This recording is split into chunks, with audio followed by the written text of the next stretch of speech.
Autrefois, je menais une vie des ténèbres.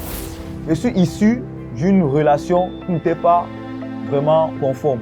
Lorsque ma maman est tombée enceinte de moi, mon papa, lui, en réalité, n'était pas d'accord, du tout d'accord avec la grossesse.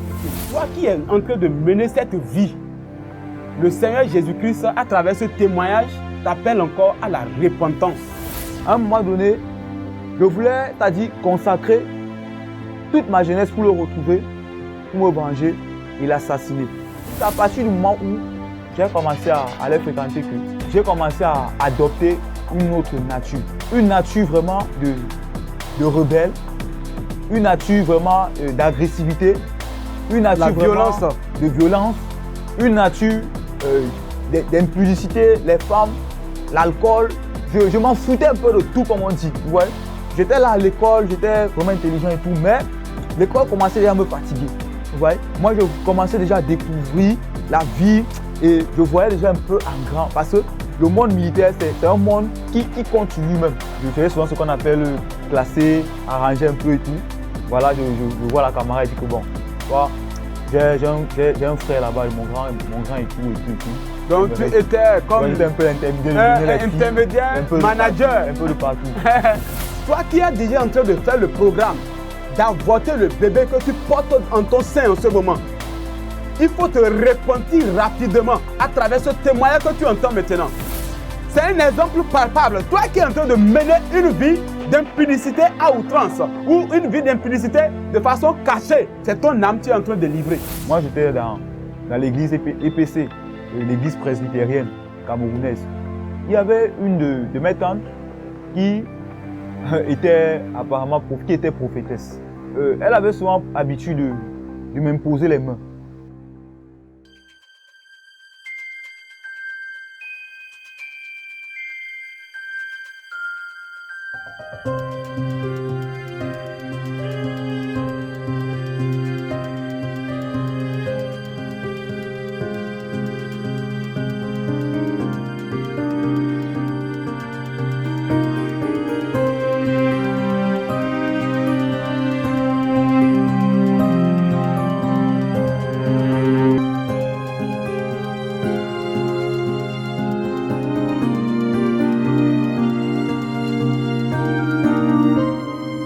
À partir de ce moment-là, j'ai commencé à être intéressé par le Seigneur. J'ai commencé à aimer le Seigneur. J'avais constamment une vie de prière et tout. Bien que cela n'était pas vraiment dans le vrai, mais à moi-même, j'ai commencé à aimer le Seigneur et tout. Ce qui fait que ma tante prophétesse, en réalité, qu'est-ce qui se passait? Elle avait souvent l'habitude de m'imposer les mains sur la tête. Et soit de prier pour moi. Et des fois, il y avait souvent c'est-à-dire des choses qu'elle faisait là, des mouvements qu'elle faisait, où on disait que c'était le Saint-Esprit. Les manifestations. C'était des manifestations qu'elle faisait et tout ça. Où on disait que c'était le Saint-Esprit. Pour moi, en fait, c'était nouveau pour moi. Moi, je ne connaissais pas trop à faire d'église. Moi, j'allais à l'église, à l'EPC. J'allais les dimanches, je rentrais, je continuais ma vie dans le monde et tout. Donc, j'allais et tout. Donc, je ne connaissais pas trop église et tout. Donc, ce qui fait que, elle disait qu'elle était utilisée par le Saint-Esprit et tout. Donc, elle pouvait lire ta vie. Voilà. Et elle avait souvent pour habitude de m'imposer les mains sur la tête. Elle m'imposait les mains sur la tête et elle priait souvent pour moi et tout. Après cela, à un certain moment donné, j'ai donc commencé à avoir des très violents maux de tête et c'était très constant. C'est-à-dire, chose que je n'avais jamais. Mais, c'est là-bas, à Kribi, que j'ai commencé c'est-à-dire, à vivre ce qu'on appelle, c'est-à-dire, des maux de tête très intenses. C'était très constant. Des maux de tête, on ne comprenait pas ce qui n'allait pas. On me donnait des médicaments, que ce soit les paras ou les Efferalgan ou quoi que ce soit, ça n'allait pas. Donc, je guéris un peu là.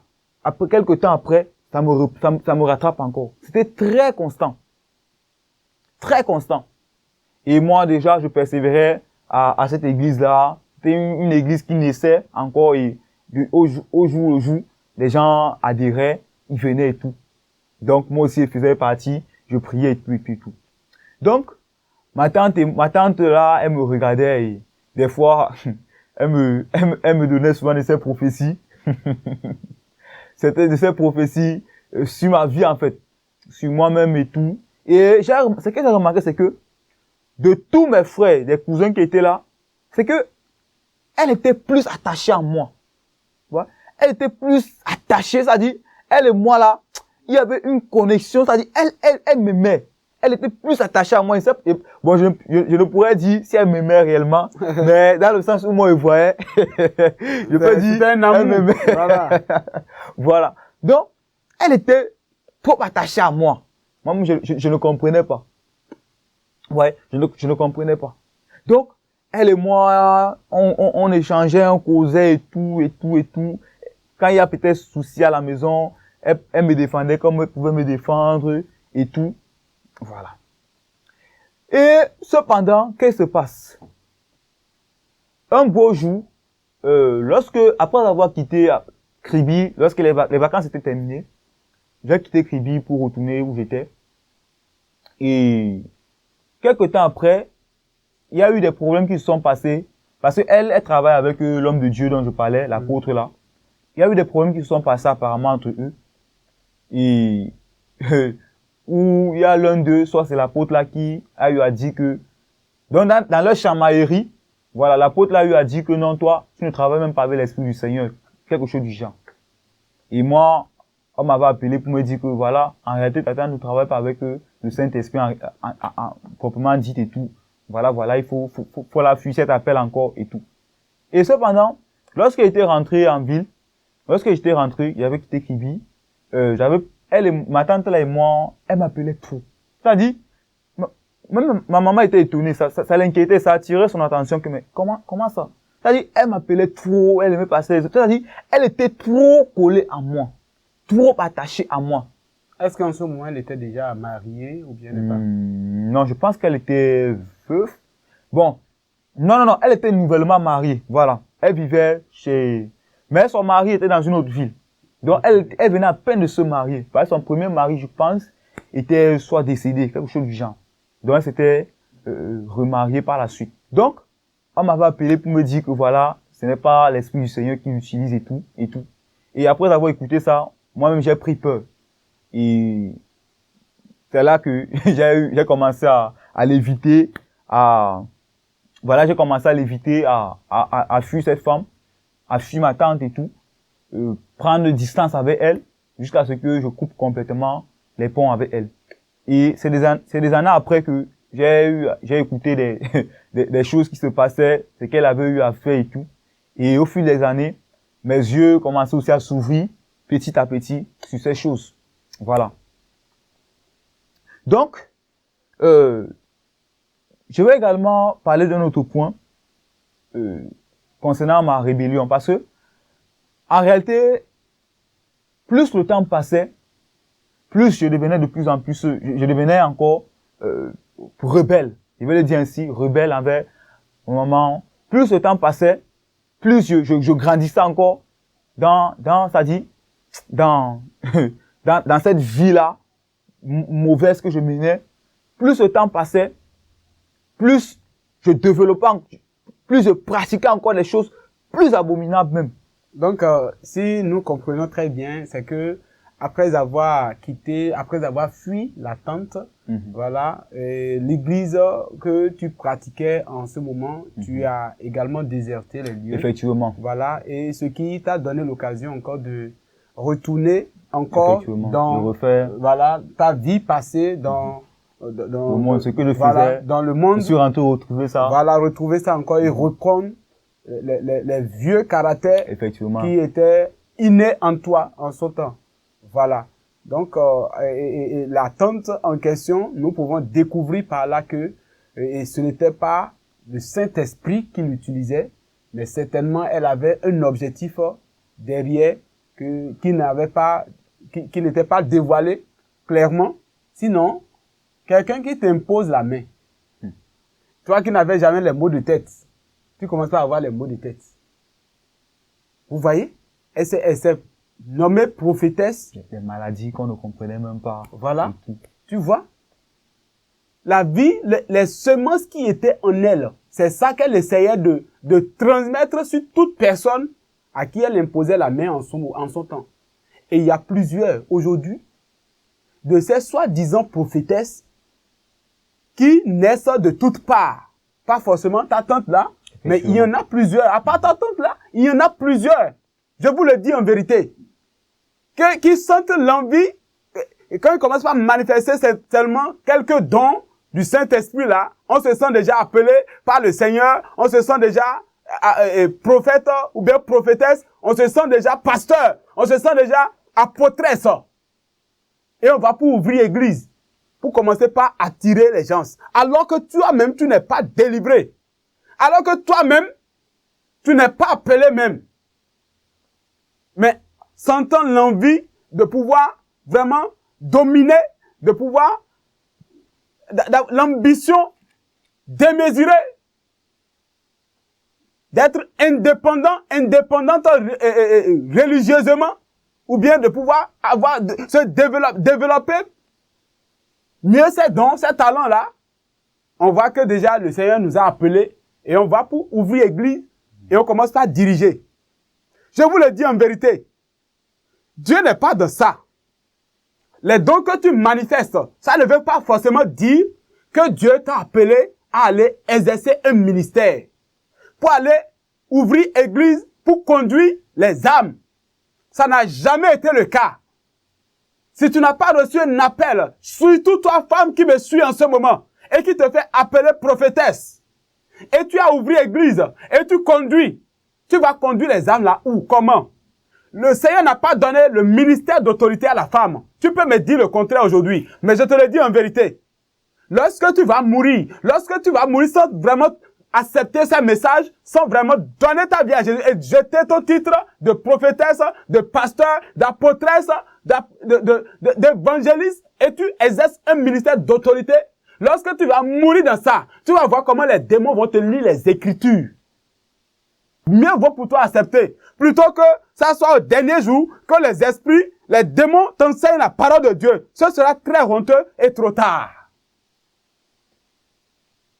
Repentez-vous, vous qui sentez l'envie d'exercer l'autorité, femmes, et qui vous levez simplement, et qui commencez pas à dominer depuis la maison, parce que ça commence depuis la maison. Dominer sur le mari, dominer sur les enfants, oui, l'abus du pouvoir, on sent l'envie de dominer sur des gens. Et c'est ça qui pousse à aller ouvrir église. Repentez-vous. Voyez-vous, Satan lui a transmis les maladies incurables, les maladies inguérissables si ce n'est pas le Seigneur qui peut guérir ça. Et toute personne à qui ça se passe, sur qui ça se passe comme ça, les personnes qui ne sont pas appelées et qui imposent leur main sur vous, vous devez passer par la délivrance. Sinon, vous allez rentrer dans leur rayon, dans leur réseau, et l'esprit qui les conduit, c'est lui-même qui commence par vous conduire aussi. Je vous le dis en vérité. Aujourd'hui, tu peux rejeter ce message. Aujourd'hui, tu peux mépriser ça. Mais un jour viendra et tu vas dire, j'avais déjà appris ça, hein. Prends garde que ça ne soit pas trop tard et que l'erreur soit vraiment incorrigeable. Après cette étape, homme de Dieu, serviteur, Voilà. Esdras, vous avez continué dans votre vie de rébellion, vous avez repris vos vomis, voilà, et qu'est-ce qui s'est passé par la suite? Après cette étape, voilà, je n'avais plus vraiment le goût c'est-à-dire de fréquenter. J'étais encore devenu plus violent. C'est devenu plus pire qu'avant. Effectivement. Plus violent envers ma maman et tout. Et j'étais arrivé au niveau où je n'allais même plus à l'église. Je ne voulais même plus aller à l'église. Moi, je voulais vivre pleinement ma vie. Donc, je ne voulais plus aller à l'église, je ne voulais même plus rien faire. L'école me fatiguait et tout. J'allais seulement à l'école comme ça et tout. Mais, en réalité, ma tête n'était même plus dans ces choses. Moi, j'étais déjà dans une vie du monde et j'avais déjà pris, c'est-à-dire, je m'étais déjà adapté à cette vie-là, adapté au rythme de cette vie. Et ce qui fait que les problèmes envers ma maman se sont encore plus intensifiées, dans le sens où les querelles, là, c'était tous les jours, à tout moment. Il y avait même plus d'entente. Peut-être, on peut s'entendre peut-être, peut-être un petit, c'est-à-dire, un petit intervalle, moment. Un petit intervalle, Voilà. intervalle de Voilà. temps. Voilà. Mais sinon, la majorité du temps, c'est toujours les querelles, les problèmes. On nous sépare, les problèmes, les querelles. Et j'étais arrivé à un niveau où j'étais encore devenu plus violent. C'est-à-dire, je pouvais même mettre, oh, Seigneur Jésus-Christ, je pouvais même mettre main sur ma propre maman c'est-à-dire une femme qui m'a élevé seule. Donc, je le dis même à ma propre honte. Quand je le dis, j'ai même honte et j'ai même mal. C'est-à-dire, j'arrivais au point où j'exerçais même la violence sur ma propre maman. C'est-à-dire, dès qu'elle veut peut-être se rapprocher de moi, je la poussais, je la repoussais avec force et tout. Je lui faisais mal, je lui lançais des mots et tout. Ouais. Donc, je faisais ce tas de choses avec ma propre maman. J'étais devenu rebelle. Elle voulait ce que j'aille à l'église, tout ça. Elle se battait, elle faisait de son mieux, tout ce qu'elle pouvait pour que je demeure sur le droit chemin. Mais moi, je ne voulais pas. Vous savez, pour une femme, élever un enfant seul, encore plus un garçon, c'est pas facile. C'est-à-dire, pour que le garçon demeure sur la voie du Seigneur, sur la voie, c'est-à-dire la bonne voie, il faut la grâce de Dieu. Mais moi, j'ai traversé ça. J'ai vécu ça. C'est-à-dire, j'ai vécu ce que c'est qu'être élevé par une mère. En plus d'être un garçon. J'ai vécu ce que c'est être, c'est-à-dire être libre. Il n'y avait pas d'homme, on va dire un papa qui allait me regarder, tout ça. Moi, j'étais libre. Et je voulais vivre cette liberté-là pleinement. Vous voyez? Donc, il y avait toujours ces problèmes-là entre elle et moi. C'est-à-dire, parfois ça pouvait m'arriver à la bagarre, mais toutefois, j'avais quand même une conscience en moi qui me disait toujours que non, c'est ta maman, c'est ta mère. Ce qui a permis à ce que je ne puisse pas arriver loin, jusqu'à la frapper, tout ça. Non, non, non. Moi, en réalité, j'avais quand même, c'est-à-dire, une certaine retenue face à ça. Je ne pouvais pas, je voulais pas aller jusqu'au niveau de la frapper, de la violenter, tout ça. Mais, des fois, parce que, en ce temps-là, j'étais très colérique. Ouais. J'étais très colérique. J'étais animé d'une colère, une colère, franchement, inexprimable. Et envers elle, c'était pire. Donc, elle, quand elle se plaçait sur mon chemin, il fallait qu'elle disparaisse. C'est-à-dire, j'agissais d'une manière où elle avait des fois peur de moi. C'est-à-dire, une maman qui craint son propre enfant. C'est-à-dire, elle avait même souvent peur de me toucher. Parce que, elle peut me toucher comme ça et j'agis sous l'effet de colère, sans même me contrôler et tout, oui. Voilà. Avec agression et tout. J'étais déjà arrivé à ce niveau-là. Ce qui fait qu'un jour, je me rappelle un jour, où, j'avais décidé de ne plus aller à l'église et tout. Et elle avait donc elle voulait donc, m'obliger d'une manière à y aller. Qu'est-ce qu'elle faisait? Si je n'y vais pas, elle va fermer la porte et je reste dehors. Elle a fait ça peut-être une fois, 2 fois, 3 fois. Une autre fois, elle voulait encore faire la même chose. C'était une habitude. Comme je ne pars pas à l'église, elle ferme la porte, je reste dehors. Un beau jour, j'ai signé qu'ici là, tu ne fermes pas la porte. Elle avait pris la clé, j'ai arraché les clés de ses mains, j'ai ouvert la porte. Bon, en fait, j'ai d'abord demandé les clés, que donne-moi les clés, j'ai ouvert la porte. Elle refutait. Et je me rappelle ce jour, c'était un dimanche, et il y avait eu une cérémonie à l'église. Elle avait eu à cuisiner, à manger, à préparer à manger. Elle avait eu à cuisiner et à mettre cela dans des thermos et tout, pour aller à l'église. Et comme elle ne voulait pas me remettre la clé, qu'est-ce que j'ai fait? J'ai pris la nourriture, j'ai dit, si tu ne me donnes pas la clé, je verse la nourriture. Et là, j'étais très sérieux. Elle m'a regardé, elle m'a regardé, elle m'a regardé. Elle ne savait même, elle était complètement dépassée, elle ne savait quoi dire. Elle était tellement bouleversée, tellement dépassée. J'ai dit, si tu ne me donnes pas, je verse la nourriture, tu confirmes. Et puis, à un moment donné, elle m'a donné les clés. Et ce jour, je ne vais jamais oublier ce jour.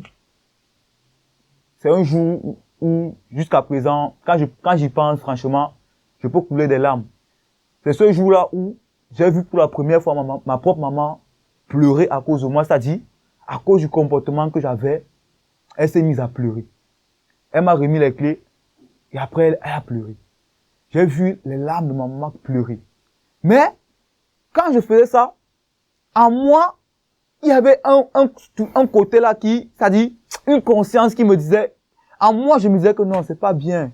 Mais je voulais quand même forcer pour faire le mal. Je ne voulais même pas écouter ma conscience qui me parlait. Je ne voulais même pas écouter la voix qui me parlait. Je voulais agir mal. Moi, je multipliais le mal.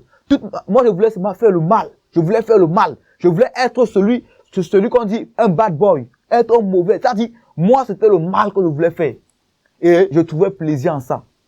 Je trouvais plaisir en ça. Je parlais à ma mère comme je voulais. Je grondais ma maman comme je voulais. Je dis, ah, toi, comme je voulais.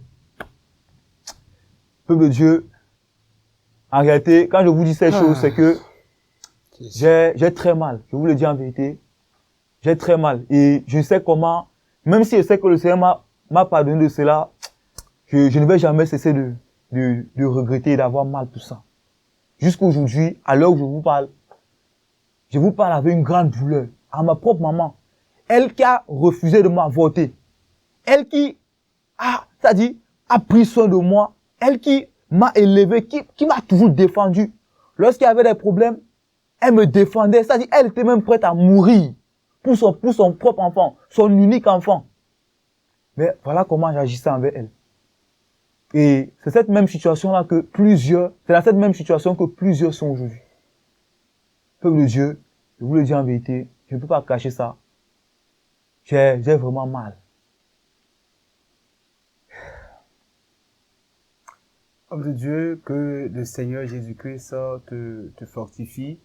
Et ce n'est pas vraiment facile, ce n'est pas vraiment de la joie, c'est pas avec de la joie que nous vous relatons les faits du passé de l'homme de Dieu, le serviteur Esdras du Cameroun. Voyez-vous les douleurs qu'il ressent en ce moment, les douleurs que nous ressentons à narrer ces événements du passé. Oui, une mère qui te met au monde et à travers une relation qui n'a pas été légalisée et une relation officieuse. Et le père voulant finir avec cet enfant depuis la naissance, la mère n'a pas cédé. Et voilà le rejet que son père lui a attribué en son temps. C'est ce sentiment qui a entraîné tout ça, et au point où la violence est née dans le cœur de cet enfant, et il a grandi avec.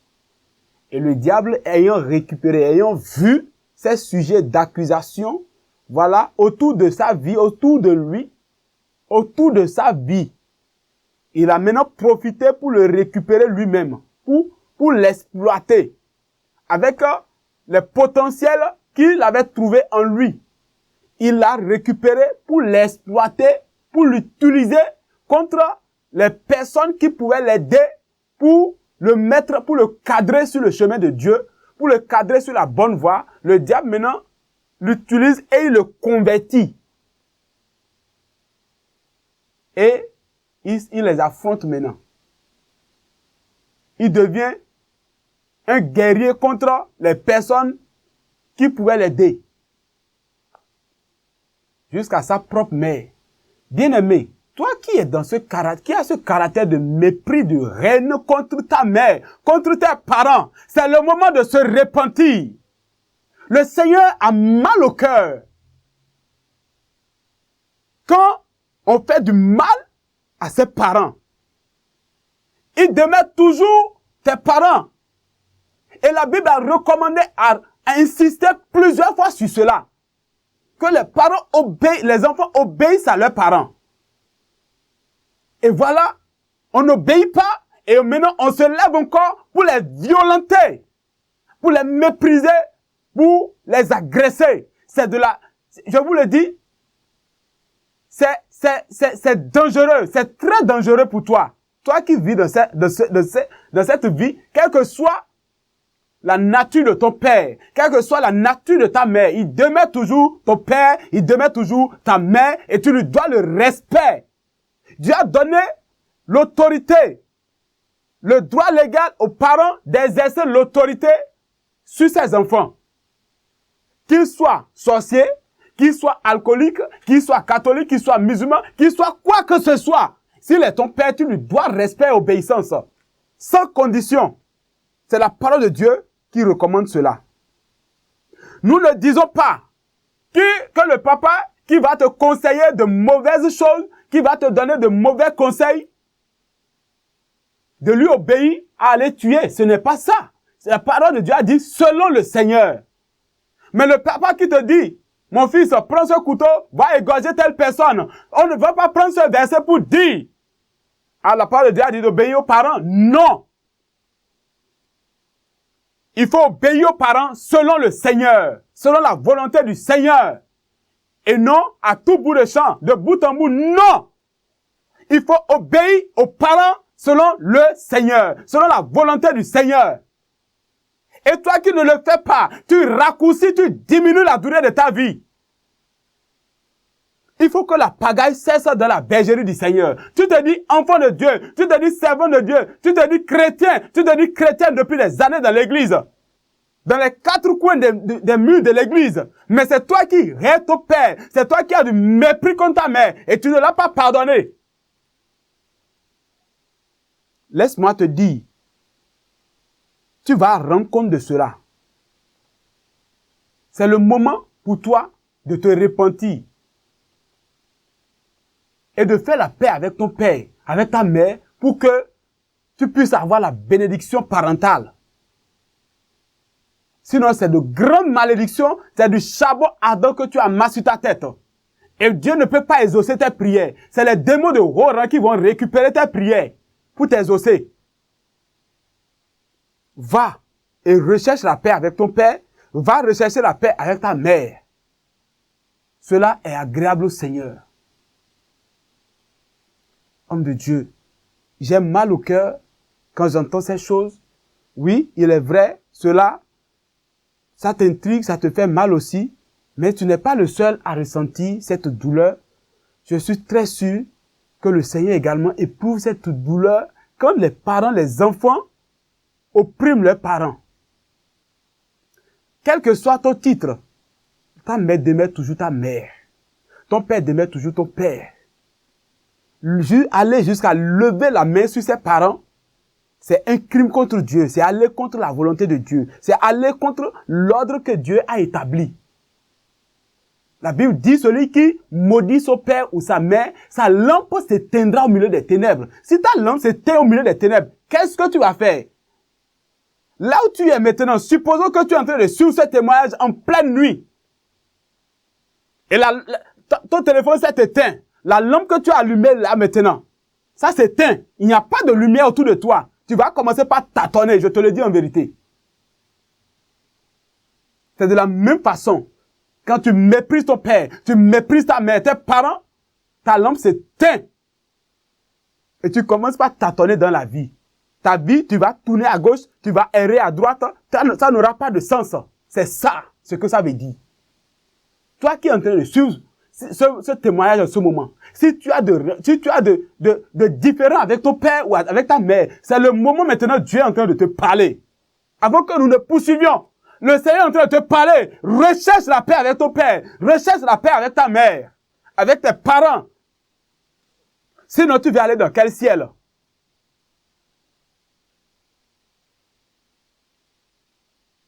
Homme de Dieu, nous continuons, nous poursuivons. Et ce témoignage. Alléluia. C'est comme ça que j'étais déjà dans cette vie, voilà, des snacks, cette vie des filles, cette vie d'alcoolisme, voilà, et je me plaisais à fond dedans. Ce qui fait que avec ma maman, ça n'allait plus, les problèmes tous les jours, les querelles tous les jours, et plus le temps passait, plus je devenais, c'est-à-dire j'allais de mal en pire, voilà. Et ce qui fait que après cet incident, c'est-à-dire après avoir fait pleurer ma maman lorsqu'elle me demandait d'aller à l'église et tout, qu'est-ce qui s'est passé? Un jour, je m'étais endormi. Je m'étais couché à l'entrée de la porte du salon parce qu'il faisait chaud en ce temps. Donc, je m'étais endormi à l'entrée de la porte du salon. Voilà. Et je me rappelle bien que ce jour, je n'étais pas malade. Je n'avais rien. J'étais en santé. Je me suis couché en santé. Et à un moment donné dans la nuit, qu'est-ce qui s'est passé? J'ai vécu en réalité l'expérience de la mort. C'est-à-dire, ce qui se passe lorsqu'une personne meurt. Qu'est-ce qui s'est passé?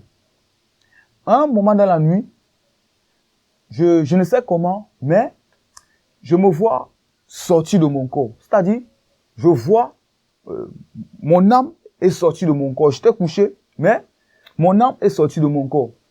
Et j'étais là assis. Je n'avais pas encore vraiment toute ma conscience en moi. Je ne savais pas encore ce qui se passait.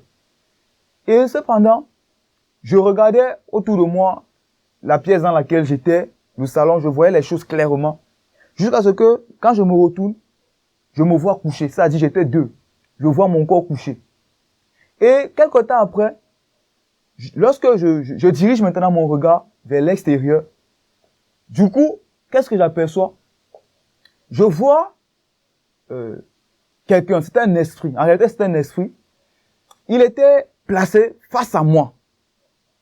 Il avait vraiment une apparence humaine, mais il avait des vêtements un peu sombres, si je veux le décrire, des vêtements sombres avec une capuche là. Je ne pouvais pas voir son visage.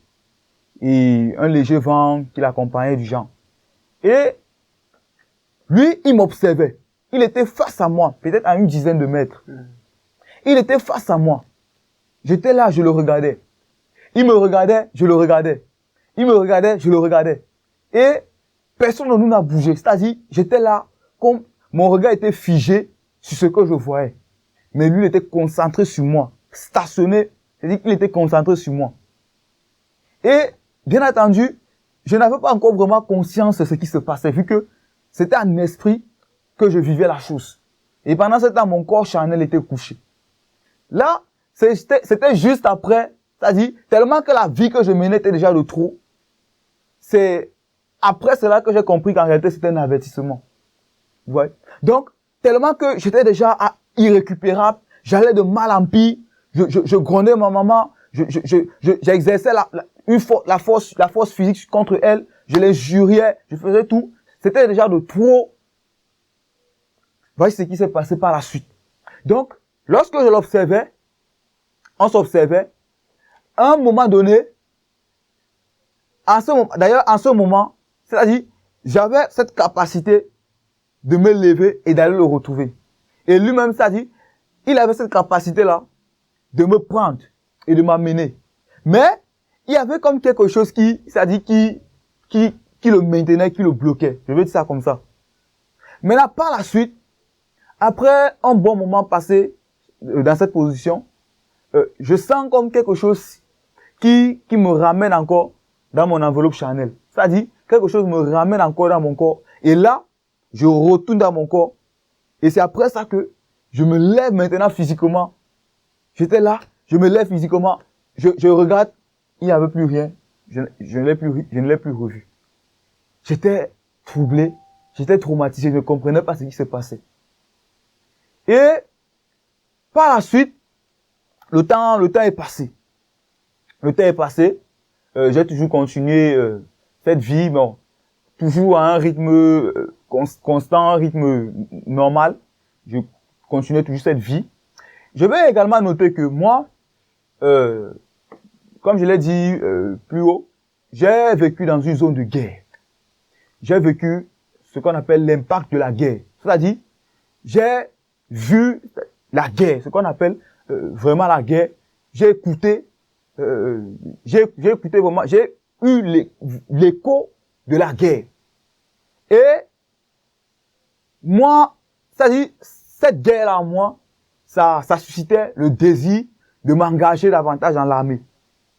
En réalité, si aujourd'hui je suis serviteur de Dieu, c'est pas que je l'ai voulu, non. En réalité, la seule chose que moi, je voulais faire dans la vie, c'était l'armée. C'est-à-dire, là-bas, c'était ma passion. Donc, j'ai vécu l'impact de guerre. Les munitions, les tirs d'armes, je l'ai vécu. C'était là comme un bonjour pour moi. Les explosions kamikazes, c'est-à-dire, j'ai eu à voir des personnes qui ont eu à s'exploser, c'est-à-dire des kamikazes qui ont eu à s'exploser, jusqu'à voir des corps décapités. Donc, tout ça de mes yeux, j'ai eu à voir des personnes, c'est-à-dire sur qui on a tiré des choses. Bref, tout cet impact-là, j'ai eu à vivre ça.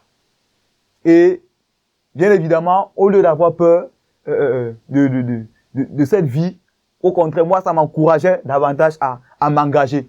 Vous savez, moi, j'étais quelqu'un qui n'avait pas peur des choses de guerre, des armes, tout ça. Non, non, non. Je pouvais avoir peur de tout. Mais en ce qui concerne la guerre, c'était ma passion. À un moment donné, j'avais ce désir en moi, c'est-à-dire de prendre les armes et de tuer, d'abattre, tout ça. Et je le disais vraiment de sang-froid. C'est vrai que plusieurs me disaient que, si on te donne une arme, est-ce que tu es capable de tirer sur quelqu'un? En fait, à moi, je sentais vraiment cette capacité. C'est que j'avais déjà reçu, c'est-à-dire un esprit. Et c'est cet esprit-là qui travaillait en moi, qui passait d'abord par ce qu'on n'est pas appelé la théorie, pour maintenant manifester cela physiquement. Vous voyez? Donc, ce qui fait que, étant donné que moi je vivais dans cette zone de guerre, moi, j'avais pour habitude de dormir même avec des armes, tout ça. Je m'amusais avec des armes au point où, si peut-être quelque chose de mal arrive dans le camp, quelque chose de mal me surprenait dans le camp, je pouvais prendre l'arme et agir. Bon, avec beaucoup de retenue, bien entendu. Donc, bien entendu, tout ça a fait naître en moi le désir réel de faire, de m'engager réellement dans le corps armé. Mais là, en réalité, je ne pouvais même pas savoir, je ne savais même pas encore que, bon, moi, je pouvais servir le Seigneur plus tard et tout. Donc, c'était ça, ma passion.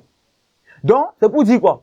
Le fait de marcher avec ces hommes en tenue, le fait de fréquenter avec eux, le fait de les suivre où ils vont, le fait d'être, c'est-à-dire constamment ensemble, a permis à ce que je puisse avoir en moi ce comportement. Donc, j'avais en moi, c'est-à-dire un esprit militaire. Vous voyez? Bien que j'étais encore civil, mais j'avais ça en moi. Et cet esprit-là a complètement changé ma nature en ce temps-là. Parce que avant, pour ceux qui me connaissent avant, moi j'étais, je peux dire, radical. J'étais vraiment, c'est-à-dire, moi je m'en foutais un peu de tout, quoi. Moi, je faisais les choses pour faire. Et moi, en ce temps, j'étais même prêt, parce que déjà, je proférais des paroles, comme je l'ai dit récemment, des paroles qui adoraient même Satan. Quand on dit, par exemple, que Dieu m'a tourné le dos, Satan m'a récupéré. Donc, de ces paroles, c'est-à-dire, et ça m'encourageait. Des paroles telles que, en tout cas, on meurt. Si je meurs, je meurs. On part seulement, on meurt. Donc, ça dit, j'avais un courage en moi un faux courage, en fait, mais un courage qui, c'est-à-dire, me poussait davantage à m'engager. Donc, c'est un peu ce qui se passe. C'est un peu ce qui s'est passé. Alléluia. Amen. Gloire à Jésus. Peuple de Dieu, vous pouvez, à travers ces dires, comprendre vraiment comment le diable est tellement si rusé. Et quand il saisit une occasion, il ne lâche pas prise, il ne laisse pas tomber. Et il était prêt à vraiment utiliser le frère, le serviteur de Dieu, Esdras, dans le passé, pour pouvoir vraiment faire des destructions massives. Voilà, nous suivons, oui, toujours le cours de l'histoire et nous comprenons déjà que c'est à travers cette racine qui était en lui, et son père, le mépris toujours, qu'il nourrissait en lui. Voilà tout ce que ça pouvait engendrer. Est-ce que en ce moment, papa était toujours vivant, ton père était toujours vivant en ce moment? Oui, oui. Est-ce que tu avais de ces nouvelles? Qu'est-ce qu'il disait par rapport à ta vie en ce moment? Alléluia. Déjà, pour mon papa, je peux compter le nombre de fois que j'ai eu à aller le visiter en compagnie de ma maman. Et je me rappelle bien, la dernière fois que j'ai eu à voir mon papa, à part le jour où je l'ai vu dans le cercueil la dernière fois que j'ai eu à voir mon papa, je pouvais pratiquement avoir dans les 14 ans, 13, voilà. Donc dans l'intervalle de 12 à 14 ans. Donc, en ce moment-là, lui, il n'avait plus de nouvelles de moi. Bon, je sais pas, mais lui n'avait plus de nouvelles de moi. Et moi non plus, j'avais plus de nouvelles de lui.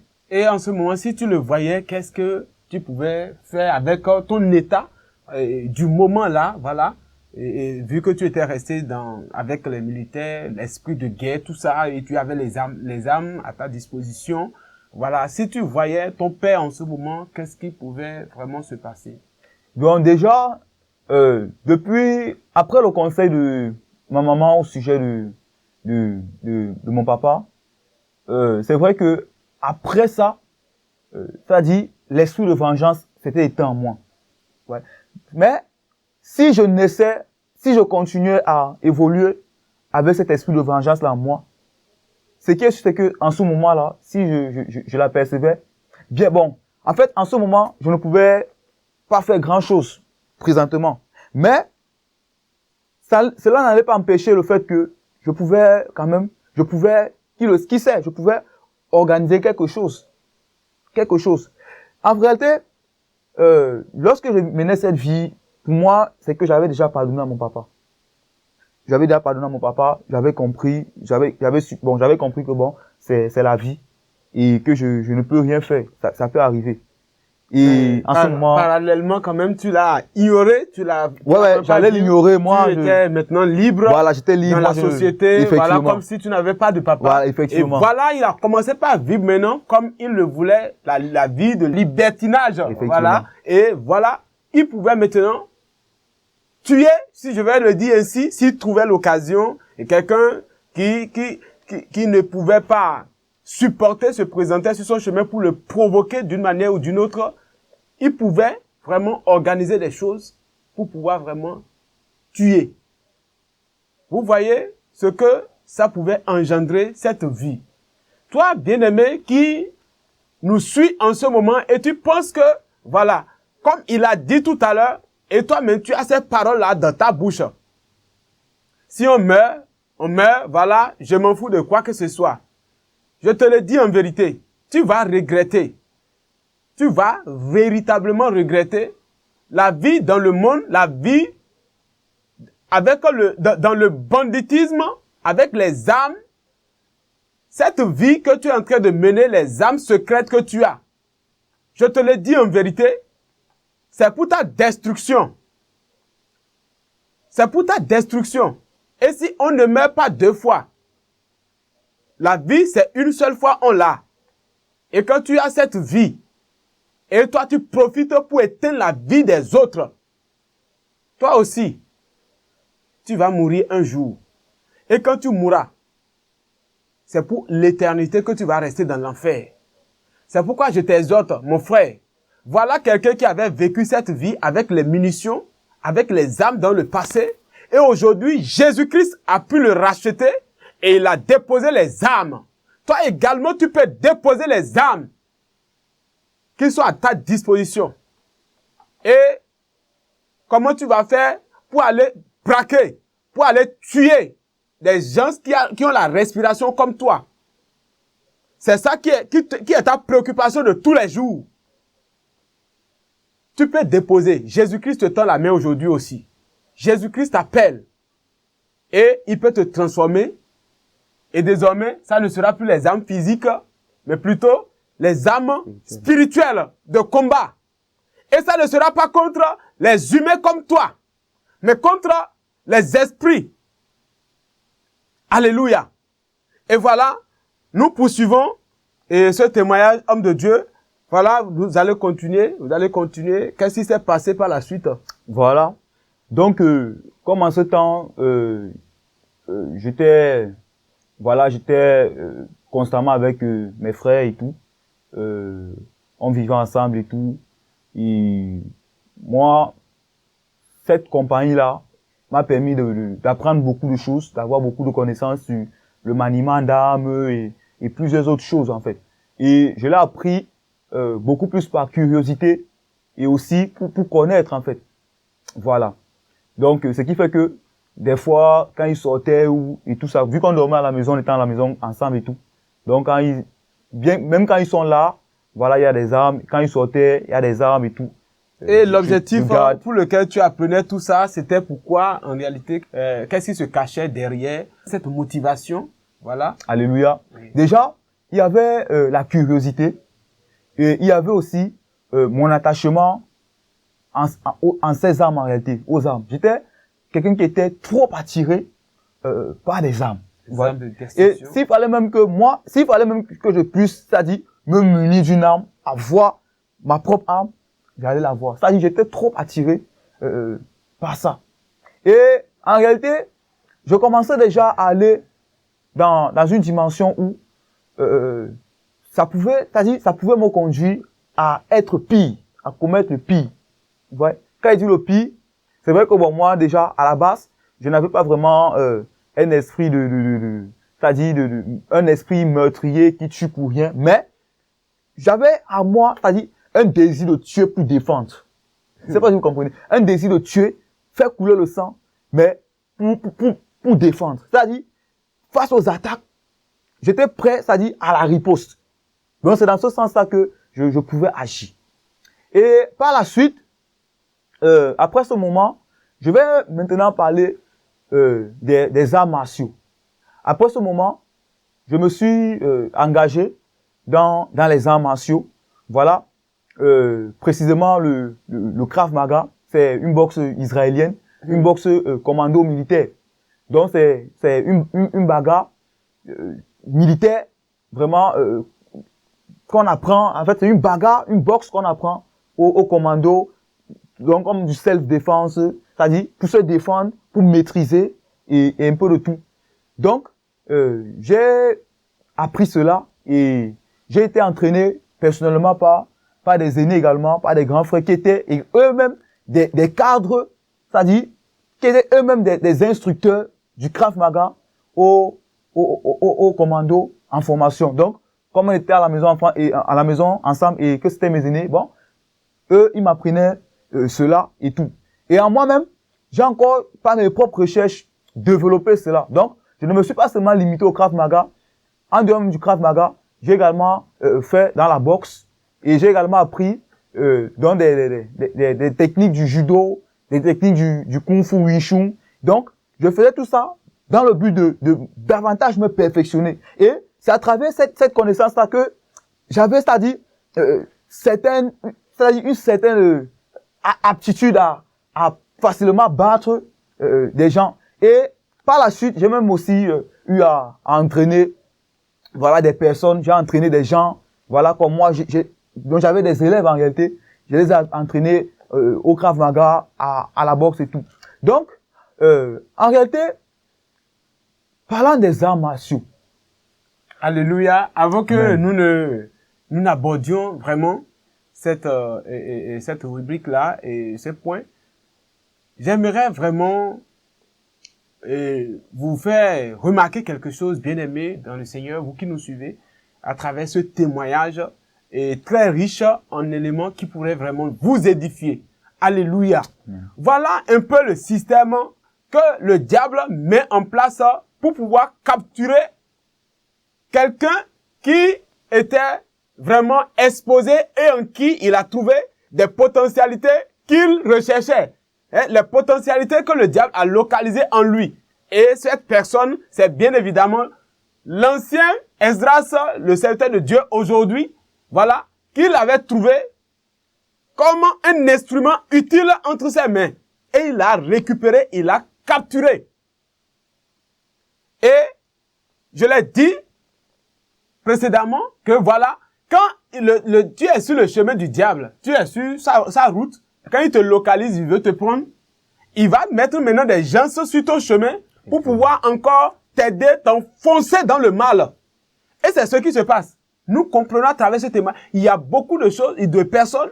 Ça a commencé par l'homme de l'armée haut gradé, l'officier de l'armée haut gradé. Il a mis sur son chemin, toujours pour le maintenir, pour le plonger, pour le propulser de l'avant. À quitter là-bas, il tombe sur le quartier de guerre, oui, le milieu, voilà, le milieu où il y avait l'impudicité à haut niveau. Il a mis des personnes sur son chemin et l'esprit militaire l'a emporté. Et là, maintenant, il a été équipé par les armes de destruction. Par la suite, ce n'est pas fini. Il va maintenant pour encore se jeter dans les arts martiaux. Voyez ça. Toujours la destruction, l'esprit du mal. Enchaînement de péché. Je vous le dis en vérité. La Bible, l'objectif pour lequel Dieu a créé les hommes, ce n'est pas pour s'attaquer les uns les autres. Maintenant, le diable utilise les humains et il les équipe, il les corrompt, il convertit leurs pensées et commence par s'affronter. Il commence par tuer, il commence par se détruire. Lui connaît déjà sa destination finale. Et il ne veut qu'aucun homme soit sauvé. Il ne veut qu'aucun. Même toi qui es en train de suivre ce témoignage en ce moment, il ne veut pas que tu sois sauvé. Il ne veut pas qu'aucun soit sauvé. C'est pourquoi maintenant, il va utiliser les humains contre les humains. Il va utiliser les humains pour s'affronter, pour s'attaquer entre eux, pour se tuer, pour s'entretuer. Et il avait récupéré en son temps pour l'équiper pour la guérir, pour pouvoir également détruire les humains comme lui. Si le Seigneur n'avait pas intervenu, que serait-il aujourd'hui? Je vous le dis en vérité. La parole de Dieu nous dit, dans le livre d'Éphésiens 6, 12, et nous allons le lire, que nous n'avons pas à lutter contre la chair et le sang, mais contre les dominations, contre les autorités, contre les princes de ce monde des ténèbres, contre les esprits méchants dans les lieux célestes. Voilà le combat que les humains devaient mener. Le combat contre les esprits, contre les dominations, contre les autorités, contre les démons. C'est le combat que les hommes, les humains devraient mener. Mais le diable ne veut pas que les hommes prennent conscience et connaissent ce combat. Il ne veut même pas. Mais il va maintenant utiliser, il va venir pour saisir les humains, pour se combattre entre eux. Et maintenant, lui maintenant, il est à l'aise. Alléluia. Voilà. Quelqu'un qui l'a récupéré. Et là d'abord, il l'a formé dans l'armée pour la manipulation des armes. Les armes de destruction. Et maintenant, il a envoyé également dans le kung-fu, dans les arts martiaux. Toi, bien-aimé qui est un accro des arts martiaux, à travers ce témoignage, tu vas comprendre. Quand nous parlons de ces choses, c'est comme si nous exagérons. Mais ce n'est pas exagéré. Les arts martiaux que tu apprends, c'est pour quel objectif? Est-ce que c'est pour lutter contre les dominations? Est-ce que c'est pour lutter, pour combattre le diable? Est-ce que c'est pour combattre les esprits? Voilà le combat que nous devons mener. Ce n'est pas contre la chair, ce n'est pas contre le sang. C'est ça que la parole de Dieu nous déclare ici. Nous devons combattre contre les autorités, contre les princes de ce monde des ténèbres. Le kung-fu que tu es en train d'apprendre, c'est contre quoi dans tout ce qui est cité ici? Est-ce que c'est contre la sorcellerie? Est-ce que c'est contre le diable que tu vas jouer ton kung-fu? Les arts martiaux que tu apprends? Ou bien c'est contre quel esprit? Esprit de famille? Ou bien c'est contre les hommes? Voilà. Contre les hommes, la Bible n'a pas cité ça ici. La parole de Dieu n'a pas cité ça. Alléluia. Maintenant, dans les arts martiaux, oui, vous étiez en train de vouloir parler. Quels sont les éléments, voilà, sensibles dans les arts martiaux que vous voulez mettre à la connaissance des bien-aimés qui nous suivent en ce moment? Alléluia. Déjà, parlant des arts martiaux, il est bien vrai que de manière générale, on a souvent tendance à ne regarder que le côté physique. Mais il y a aussi derrière ça un autre côté qui est même plus dominant, notamment le côté spirituel. En fait, l'art martial passe beaucoup, c'est-à-dire se nourrit beaucoup, c'est-à-dire du spirituel. Du spirituel. Pourquoi? C'est le spirituel qui alimente. Effectivement. Voilà. Pourquoi? En réalité, je vais d'abord dire ceci, que derrière chaque art martial, derrière chaque discipline art martial, il y a, c'est-à-dire un esprit, un démon spécialisé, c'est-à-dire un démon qui est spécialisé dans ce domaine-là. Voilà. Et c'est ce démon-là c'est-à-dire c'est à ce démon-là que tu seras consacré, en fait, selon la branche que tu as prise. Par exemple, derrière le kung-fu, il y a un démon, c'est-à-dire toute une domination spécialisée pour le Kung Fu. Le Kung Fu. Si c'est le Krav Maga, pareil, si c'est la boxe. Donc, chaque discipline a sa part de démon. Et vous allez constater que il y a des niveaux. Il y a des niveaux, c'est-à-dire dans les arts martiaux où tu es vraiment obligé de pratiquer des actes physiques, mais spirituels, des actes de méditation pour faire certaines invocations. Je vais d'abord dire ceci. En réalité, toute technique, il y a souvent des signes qu'on aura tendance à faire dans les arts martiaux, des signes par exemple, je vais prendre l'exemple sur le Kung Fu, des signes, dragon, ceci, cela. En réalité, chaque signe que nous allons faire, en réalité, constitue à une invocation. Quand on voit par exemple le Naruto, quand on voit des techniques qui se passent dans Naruto, c'est-à-dire pour le ninjutsu et tout ça, vous allez voir que il y a souvent des signes qui font, des invocations qui font, des signes qui... En réalité, tout ça contribue à certaines invocations. Mais cela ne se manifeste pas vraiment physiquement, mais spirituellement. Lorsqu'on parle de chakra, c'est quelque chose qui est réel. Je me rappelle une fois, lorsque mes camarades et moi, on allait souvent dans un lieu retiré, dans la brousse, dans la nature, pour se concentrer et faire des invocations. On invoquait, c'est-à-dire un pouvoir, et ça agissait. Mais nous, on prenait ça comme quelque chose de simple, mais en réalité, ça agissait. On se concentrait, à peu près comme on voit souvent dans les Dragon Ball Z et tout ça. Et on faisait des invocations. Peut-être pour nous, on peut voir ça comme quelque chose de simple, mais pour Satan, c'est réel. Ce qui fait que, pour les arts martiaux, en réalité, l'art martial a besoin d'un niveau de chakra. Vous voyez, ceux qui font dans les arts martiaux, là, quand tu atteins déjà un niveau un peu élevé, vous voyez, il y a certains rites. D'ailleurs, ça c'est d'abord obligatoire. Il y a certains rites dont tu es obligé de faire. Si vraiment tu veux, c'est-à-dire, si vraiment tu veux être quelqu'un de performant ou gagner à obtenir une victoire, il y a des choses que tu seras vraiment obligé de faire. Vous voyez? Donc, c'est ce qu'on va appeler en réalité la force mystique. Bon, moi, le Seigneur n'a pas permis à ce que je puisse arriver à ce niveau. Mais, comment ça se passe? C'est quelque chose qui va d'étape en étape. Toute chose a un début. Et on grandit dans le domaine. On grandit dans le domaine. On grandit dans le domaine. Et moi, en réalité, j'étais quelqu'un qui avait soif de plus de connaissances dans le domaine art martial. J'étais quelqu'un qui avait vraiment soif de connaître encore davantage, c'est-à-dire des techniques de combat, des techniques de maîtrise et tout ça. Donc je voulais arriver à un niveau, j'étais à un niveau où j'étais même prêt je voulais arriver à un niveau où s'il fallait, je devais affronter, s'il le fallait, des boxeurs, affronter même des karatékas, des judokas, raison pour laquelle j'ai étudié même également, j'apprenais même des techniques d'autres disciplines pour davantage être plus performant sur tous ces niveaux. Donc j'étais quelqu'un qui était trop attiré par les arts martiaux et toutes ces choses-là. Amen. Bien aimé, voilà un peu des éléments que vraiment ce témoignage, ça c'est vraiment riche. Et nous devons vraiment mieux encore écouter et prêter attention pour que cela puisse nous édifier. Homme de Dieu, dans les éléments que vous venez de citer tout à l'heure, et si nous comprenons très bien, ça veut dire que à force de s'initier dans les arts martiaux, et quand on commence par faire des invocations et autres, ça commence par marcher. Quand on rentre dans l'initiation, déjà, tu commences par étant naturel comme cela.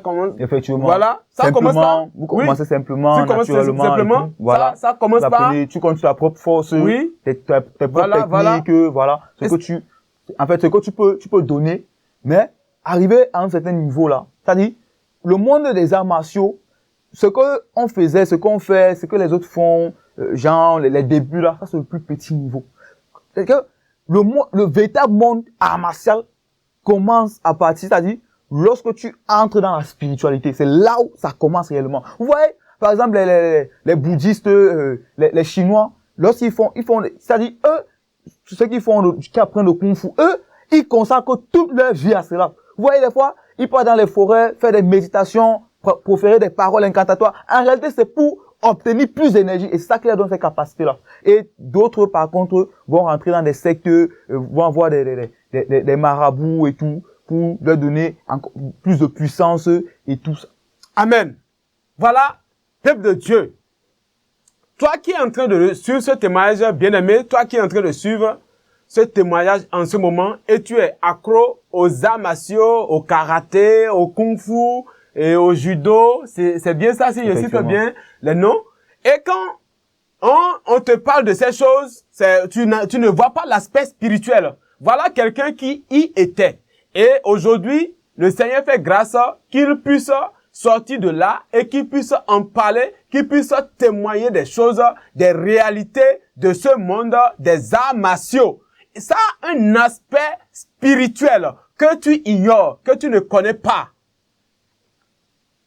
Les films de guerre, les films de karaté, les films que tu suis, ça a un aspect spirituel. Et c'est ça que tu viens d'entendre. Il y a les esprits, les dominations qui sont spécialisées dans chaque domaine, dans chaque discipline. C'est bien ça. Dans chaque discipline des arts martiaux, puisqu'il y en a plusieurs. Et dans ces disciplines, il y a des sous-disciplines. Et voilà, tu es accro de ça.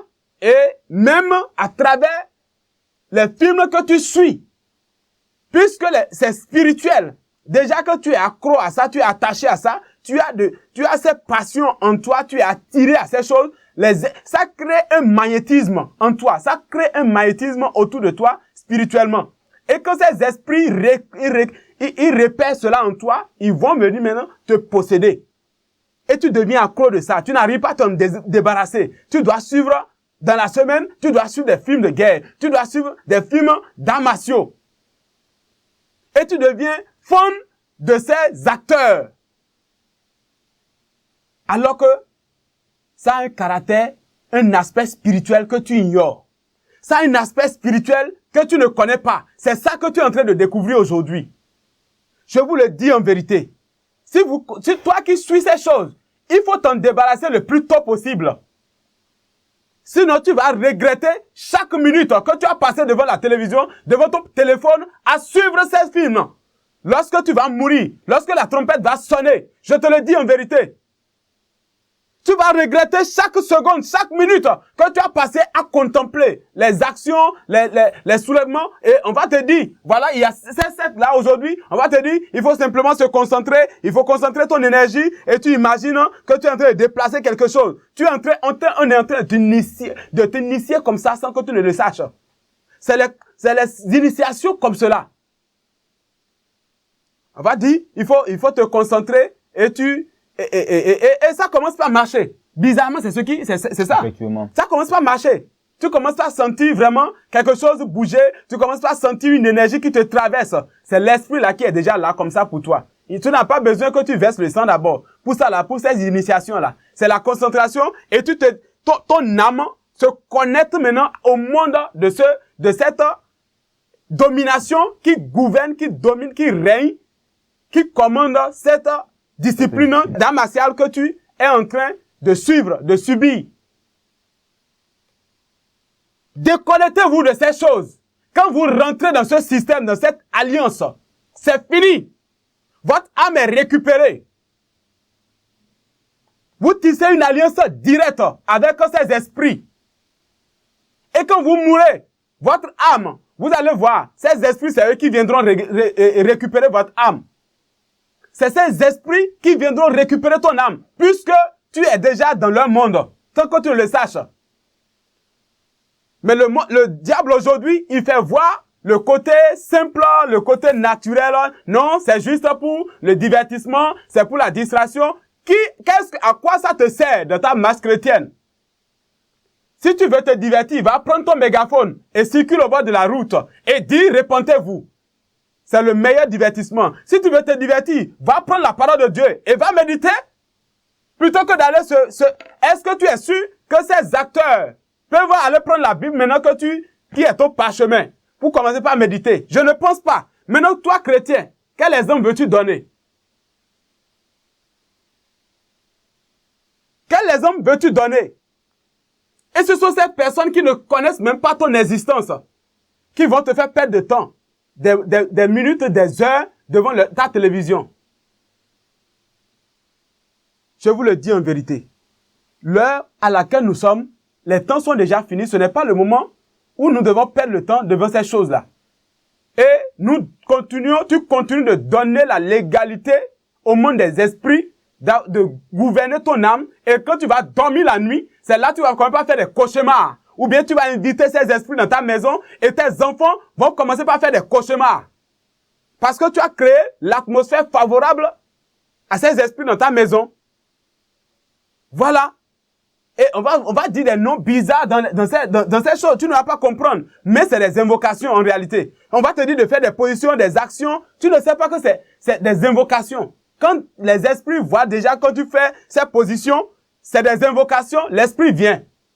Et commence par rendre, on va te dire que tu fais ceci, ça va quand même pas bouger. Ceci va, tu peux terrasser quelqu'un, tu peux maîtriser ton adversaire en faisant ceci, en faisant cela. C'est l'esprit qui commence par agir en toi comme cela. Pour déstabiliser l'autre. Toujours, le diable est rusé. C'est toujours pour combattre l'homme. Alors que l'essentiel, c'est lui normalement que nous devons combattre. Maintenant, il amène l'homme à avoir il convertit la pensée de l'homme, il convertit l'esprit de l'homme pour pouvoir vraiment attaquer l'homme, pour détruire son prochain. Voilà. Repentez-vous et venez véritablement à Jésus-Christ. Homme de Dieu, voilà, et vous allez devoir continuer le témoignage. Alléluia. Donc, déjà, pendant ce temps, c'est vrai, on m'entraînait dans la boxe, je travaillais avec des cadres, je travaillais avec des instructeurs du Krav Maga, avec des sous-officiers, officiers, dont on travaillait ensemble personnellement. Et voilà, on faisait du bodybuild, donc ça dit on portait le fer, on chargeait et tout, ce qui me donnait davantage plus de volume. Oui, la déformation du corps. Plus de volume et tout. Parce que je travaillais vraiment à le faire, je faisais des pompes et tout. J'étais fort dans ce domaine-là. J'aimais trop passer mon temps à cela et tout. Et voilà, on faisait des entraînements, Krav Maga, là il faut se battre, on se bat et tout. Voilà, on te montre. Moi j'apprenais aussi, voilà, où frapper pour que quelqu'un s'évanouisse, où frapper pour que quelqu'un meure. Et je partageais également ces connaissances-là à d'autres, aux élèves que moi j'avais, à mes élèves que j'entraînais également. Voilà. Donc, maintenant, homme de Dieu, et j'aimerais vraiment la partie si que vous expliquez plus à nos internautes et aux téléspectateurs qui nous suivent en ce moment. Est-ce que par rapport aux positions et autres là, est-ce que vous avez quelque chose à dire par rapport à cela? Les positions qu'on adopte dans le Kung Fu par exemple, dans le Krav Maga, tout ça, est-ce que ça a un rapport avec le monde spirituel? Alléluia. Déjà, je veux rappeler que, et je veux aussi ajouter que, les positions, toutes ces positions qu'on a tendance à faire, c'est vrai, il y a des positions, il y a, c'est-à-dire, il y a des positions, voilà, il y a des techniques, il y a, voilà, des salutations et tout ça. En réalité, tout ça, ça dit, tout ça constitue, spirituellement, tout ça rentre dans une certaine invocation. Mais, on le fait sans le savoir, on le faisait sans le savoir. Déjà, je veux dire ceci. Lorsque je pratiquais, en réalité, les arts martiaux et tout, en moi, est encore né, ça dit, une autre face de celui que j'étais, c'est-à-dire, en moi est réellement né un esprit guerrier. Moi, de nature, j'étais pas quelqu'un qui aimait trop les bagarres et tout. J'étais plutôt quelqu'un de réservé. Mais, c'est que, j'étais quelqu'un on m'appelait d'abord Petit Lion, ce que j'avais, on m'appelait Petit Lion. Et en réalité, ce nom avait un impact sur moi. Parce que, réellement, quand il fallait maintenant agir, on ne pouvait plus me reconnaître. Donc, j'étais comme quelqu'un qu'on ne pouvait pas vraiment contrôler facilement comme ça, arrêter, tout ça. Donc, quand je prenais, je pouvais déchirer. Là, il fallait frapper, et ainsi de suite. Et, en réalité, j'étais animé d'un esprit de dragon. J'étais animé d'un esprit de dragon. Et cet esprit-là, cet esprit-là me contrôlait des fois. Cet esprit-là me saisissait des fois, lorsqu'il y avait peut-être une situation, soit de défense, soit d'attaque, ou quoi que ce soit. C'est-à-dire, lorsque je me retrouvais dans une situation, voilà, d'attaque, de défense et tout, c'est-à-dire, j'étais saisi par quelque chose qui avait, c'est-à-dire, le pouvoir de contrôler mes mouvements, le pouvoir de me contrôler. C'est-à-dire, je faisais des choses que je ne peux m'imaginer. Ça veut dire que des fois, ça passe par le réflexe. Voilà, si nous comprenons bien, ça veut dire que l'esprit du nom que tu portes, ça vient t'incarner au moment où tu es en action, ou bien tu es au moment de défense, ou bien au moment de combat. C'est cet esprit-là qui vient en réalité rentrer en toi pour agir, pour influencer tes mouvements. Il te donne maintenant les inspirations et contrôle tes mouvements, tes actions. C'est bien ça? Maintenant, à ce niveau, tout va maintenant dépendre, Sachi, du but pourquoi on t'appelle ainsi.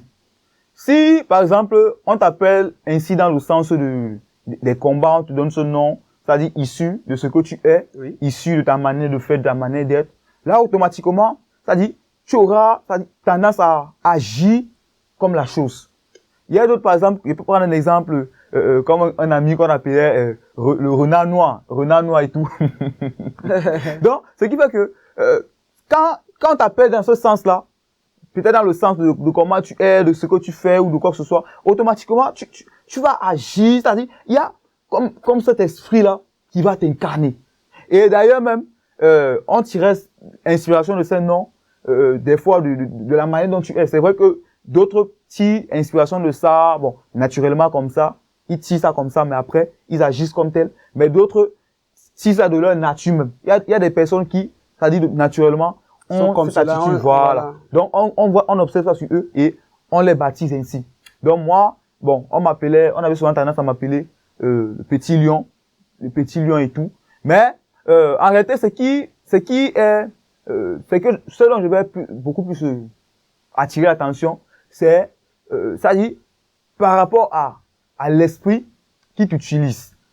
Lorsque tu es dans l'art martial, oui, par rapport à l'esprit qui t'utilise. Quand physiquement, comme je l'ai dit plus haut, tu ne peux pas savoir, tu ne peux pas avoir idée. Pour toi, c'est quelque chose de normal, de simple. On dit légitime défense et tout. Mais spirituellement, ça a un aspect, ça a une influence. Voilà. Surtout pour ceux-là qui vraiment sont, c'est-à-dire, ont une certaine sensibilité spirituelle. Eux, ils sauront. Lorsque moi, je dis par exemple que avant, on allait souvent en brousse avec des amis, faire des invocations et tout. En réalité, on se concentrait, on tendait les mains, on se concentrait, on était là, en pleine brousse et tout. En réalité, c'est quelque chose qui marche. Et, à partir de là, tu sens quelque chose rentrer en toi. Et, plus tu évolues, c'est toujours en toi, hein. Plus tu évolues, plus la chose t'amène encore à un autre niveau, jusqu'à ce que, plus tard, quand tu vas arriver à un certain niveau, peut-être national ou international, et tu seras obligé, forcément, de chercher des protections, des gris-gris, pour tu rentres encore dans autre réseau. Effectivement, là, tu vas de mal en pire. C'est-à-dire, tu commences avec quelque chose de simple, mais c'est cette chose qui t'amène à aller de l'avant. Parce que, qu'est-ce qui se passe? Satan, qu'est-ce qu'il fait? Il passe par la chose pour t'amener petit à petit. Ouais, il passe par la chose pour t'amener petit à petit. Il ne vient pas en même temps. Effectivement. Il va te rendre performant, voilà. Et moi, ce qui se passe avec moi. Moi, même ceux qui m'entraînaient, c'était des gens vraiment, c'était des instructeurs. Eux-mêmes étaient vraiment des gens vraiment prêts et tout. Donc, eux, ils ont pris le temps de me jauger et eux-mêmes ont vu en moi vraiment un talent, voilà. Et moi, j'avais vraiment ce talent de la boxe et de tout et tout. Voilà. Et Satan passait par, et par ce talent, moi, je voyais vraiment qu'il y avait ce talent. Et par là, je voulais, ça dit, j'allais à un niveau encore un peu plus élevé, jusqu'au niveau où le Seigneur, lui, bon, il n'a pas voulu à ce que je puisse atteindre le niveau d'entrée. Donc, il m'a déconnecté de là. Mais à moi-même, me connaissant et sachant que j'avais vraiment, c'est-à-dire le désir d'avoir encore plus de puissance, parce que dans ce monde-là, tu vas avoir plus de puissance. Moi, je voulais avoir plus de puissance, plus de force, connaître encore davantage. Voilà. On est poussé vers l'abus, genre. Voilà, Et l'excès de pouvoir, on veut encore avoir plus. On n'est pas rassasié. C'est l'insatisfaction. On n'est pas satisfait de sa connaissance et des expériences qu'on a. On veut encore toujours chercher à avoir plus. Et je veux aussi noter que il y a certains qui ont déjà atteint ce niveau. C'est-à-dire quoi? Il y a des arts martiaux qui vraiment nécessitent, des fois même obligatoirement, certaines incantations, des paroles, et eux-mêmes sont conscients, ça c'est conscient. C'est-à-dire des paroles incantatoires. Je prends l'exemple par exemple du tai chi et tout. Il y a des prises, il y a vraiment il y a c'est-à-dire il y a des techniques au tai chi d'où on n'a même pas besoin de te toucher pour que tu sois propulsé. Là, je vous le dis en vérité. C'est-à-dire, on n'a même pas besoin de te toucher pour que tu sois propulsé. Là, c'est physiquement. C'est-à-dire, lui, il va faire certaines prises, certaines techniques là. Et il se concentre. Effectivement, et il va tendre la main là. Quand il te touche, c'est-à-dire quand il tend la main vers toi, il n'a pas besoin de te toucher. Là, tu es propulsé. Arrêtez, c'est que, il a, il envoie, c'est-à-dire, il travaille avec des démons. Là, je ne veux pas le cacher. Là, ça va avec des démons, ça va avec des esprits méchants et tout. C'est-à-dire, qu'est-ce qui va se passer? Il aura tendance à faire des mouvements, certains mouvements qu'on va voir simples et tout. Des mouvements qui, en réalité, sont, c'est-à-dire, en même temps, une invocation et, c'est-à-dire, une concentration du chakra, de la puissance qui est en lui, pour maintenant, c'est-à-dire, relâcher ça sur toi. Donc, ce qui fait que, il y a parfois des démonstrations qui fait souvent, où ils peuvent aligner 10 personnes en une ligne, et il est là devant. Donc, il va faire des invocations, et il prend là, tous les 10 personnes sont propulsées, surtout propulsées et tout ça. Donc, c'est ce niveau-là que, vraiment, on atteint dans le monde des arts martiaux. Là-bas, c'est un niveau un peu plus élevé dans la spiritualité et tout. Amen. Gloire à Jésus. Alléluia. Homme et bien-aimé, homme frère, et vous qui nous suivez en ce moment, que le Seigneur vous bénisse. Voilà un peu les mystères du monde spirituel que vous ignorez, que vous n'avez jamais connu, vous n'avez jamais cru. Quand on vous parle, ou bien quand vous avez écouté ces genres d'enseignements, ou bien d'exhortations, ou bien de témoignages. Voilà encore une manière où le Seigneur vous parle en live, et pour que vous puissiez vivre, écouter ces choses vous-même. Je vous le dis, ce n'est pas du montage, c'est du réel, c'est du vécu. C'est ça que le Seigneur a permis que ça soit retracé à travers ce témoignage et que tu l'entendes pour ton édification. Je vous le dis en vérité. Le kung-fu, le judo, le quoi encore? Le karaté, le Krav Maga, la boxe, ce n'est pas des choses simples comme vous le voyez. Ça a un aspect spirituel que vous ignorez. Et aujourd'hui, ces choses se passent dans les églises. C'est la même chose. Quand ça atteint un niveau spirituel donné, vous allez voir, il y a des pasteurs qui sont dans les arts martiaux, le même esprit qui travaille avec les arts martiaux, les gens qui pratiquent les arts martiaux, ils sont également connectés à ce monde des esprits. Le même pouvoir. Cette même puissance, ils vont pour se connecter, ils vont pour se concentrer, il va faire des invocations, il va faire des parler en langue. Et tu as pensé que c'est parler en langue. Ce n'est pas parler en langue, mais c'est des invocations, c'est des incantations qu'il est en train de faire. Il va d'abord entonner des chansons pour se chauffer un peu, alors qu'il est en train de se concentrer, il est en train de concentrer ce pouvoir. Tu vas penser qu'il est en train de danser. Après, maintenant, il va commencer par faire des démonstrations, il va envoyer sa puissance, il va envoyer la main comme ça, et les gens vont quand même pas tomber dans le peuple. Quand tu assistes à ces choses, tu vas dire que c'est la puissance du Saint-Esprit. Mais je vous le dis en vérité, ce n'est pas la puissance du Saint-Esprit. Ils ne sont pas conduits par le Saint-Esprit de Dieu. C'est des satanistes. C'est des satanistes. Voilà un peu. Et vous voyez ces choses à travers les films, où il va faire des concentrations dans les films des arts martiaux. Il va faire des incantations, il va faire des propulsions et les gens tombent. Aïe! Et il y a ça dans les églises aujourd'hui. Il y a cette démonstration-là. C'est les esprits de démonstration, je vous le dis en vérité. C'est les esprits de démonstration, les esprits de gesticulation. Et quand le pasteur ou bien le prophète en question est dans ce réseau, c'est cette démonstration seulement, vous serez en train de vivre chaque jour, quand il y a rassemblement dans son église. Et vous allez penser, toi qui es accro des miracles, et tu cours à la recherche des miracles, ce n'est pas en tombant que tu vas recevoir ton miracle.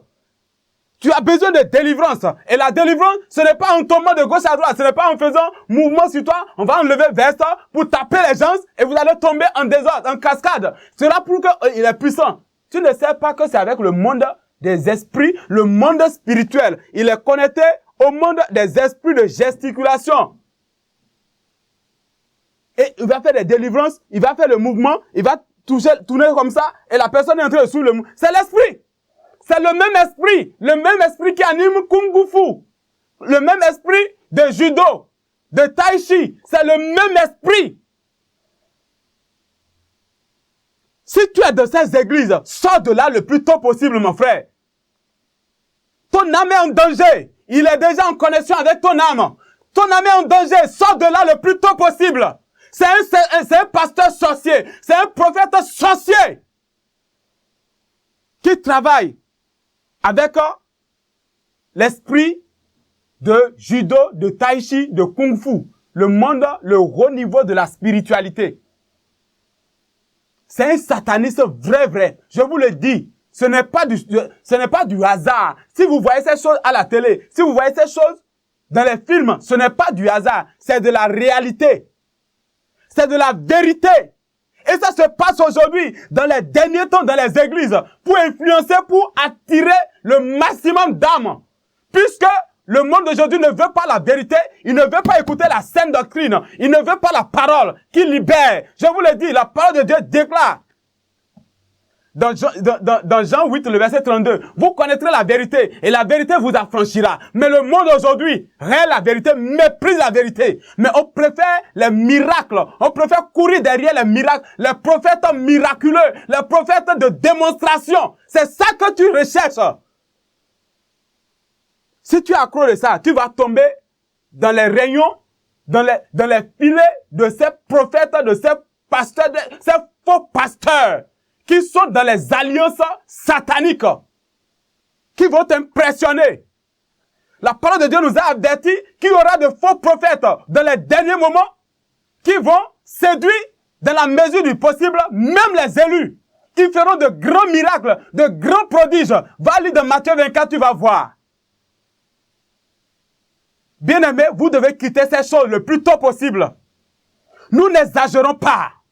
Et on ne peut pas voir ces choses pour se taire, pour que les hommes pour qui le Seigneur a versé son sang à la croix puissent encore continuer dans ces choses. Et ces pasteurs, ces faux prophètes, ces faux apôtres, ces archibishops qui gonflent leurs titres, continuent de capturer les âmes pour lesquelles le Seigneur a versé son sang. On ne peut pas se taire. Le Seigneur Jésus a payé de grands prix pour que les âmes soient sauvées. Il y a des loups qui se sont infiltrés dans la bergerie pour capturer les âmes au dernier jour.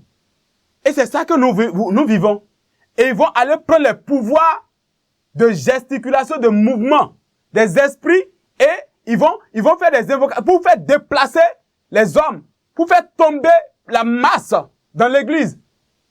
Et quand tu viens, c'est à ces spectacles. Et quand vous regardez leur chaîne de télévision, c'est toujours les démonstrations. C'est toujours les démonstrations. C'est toujours les démonstrations. Depuis que tu es en train de tomber, tu es en train de la délivrer chaque fois on te fait tomber. Bien-aimé, dis-nous la vérité. Qu'est-ce qui a changé dans ta vie spirituelle? Je ne parle pas de la vie matérielle. Qu'est-ce qui a déjà changé dans ta vie spirituelle? Et pas fini, c'est ces mêmes personnes qui vont venir apparaître dans ton songe pour te parler encore. Parce que tu es déjà connecté à son esprit. Et il va prendre apparence d'ange. Il va prendre apparence de faux Jésus pour te parler. C'est des pasteurs sataniques, c'est des sorciers, je vous le dis en vérité. Quittez leur réseau le plus tôt possible. Homme de Dieu, nous continuons. Alléluia. Amen. Donc, après cette étape, voilà, je suis retourné, je suis allé à Yaoundé et pour y rester cette fois-ci. Et voilà, là-bas, j'ai maintenant, c'est-à-dire, j'ai développé maintenant un autre niveau. C'est-à-dire, la vie de débauche à un autre niveau. Encore plus que celle précédente. Et là-bas, Satan, en réalité, m'a beaucoup maintenu dans des choses, dans des pièges. Là-bas, j'ai encore eu vraiment plus de copines et tout. Et je vais raconter quelque chose. Comment est-ce que j'ai été initié dans, c'est-à-dire le monde de l'impudicité, c'est-à-dire la fornication. Je me rappelle, lorsqu'on était, c'est vrai que avant ce moment, on avait souvent tendance à faire des jeux, papa et maman et tout ça. Mais, en réalité, j'ai été initié par une fille, par une camarade. Je me rappelle, nous étions en classe du coup moyen 2.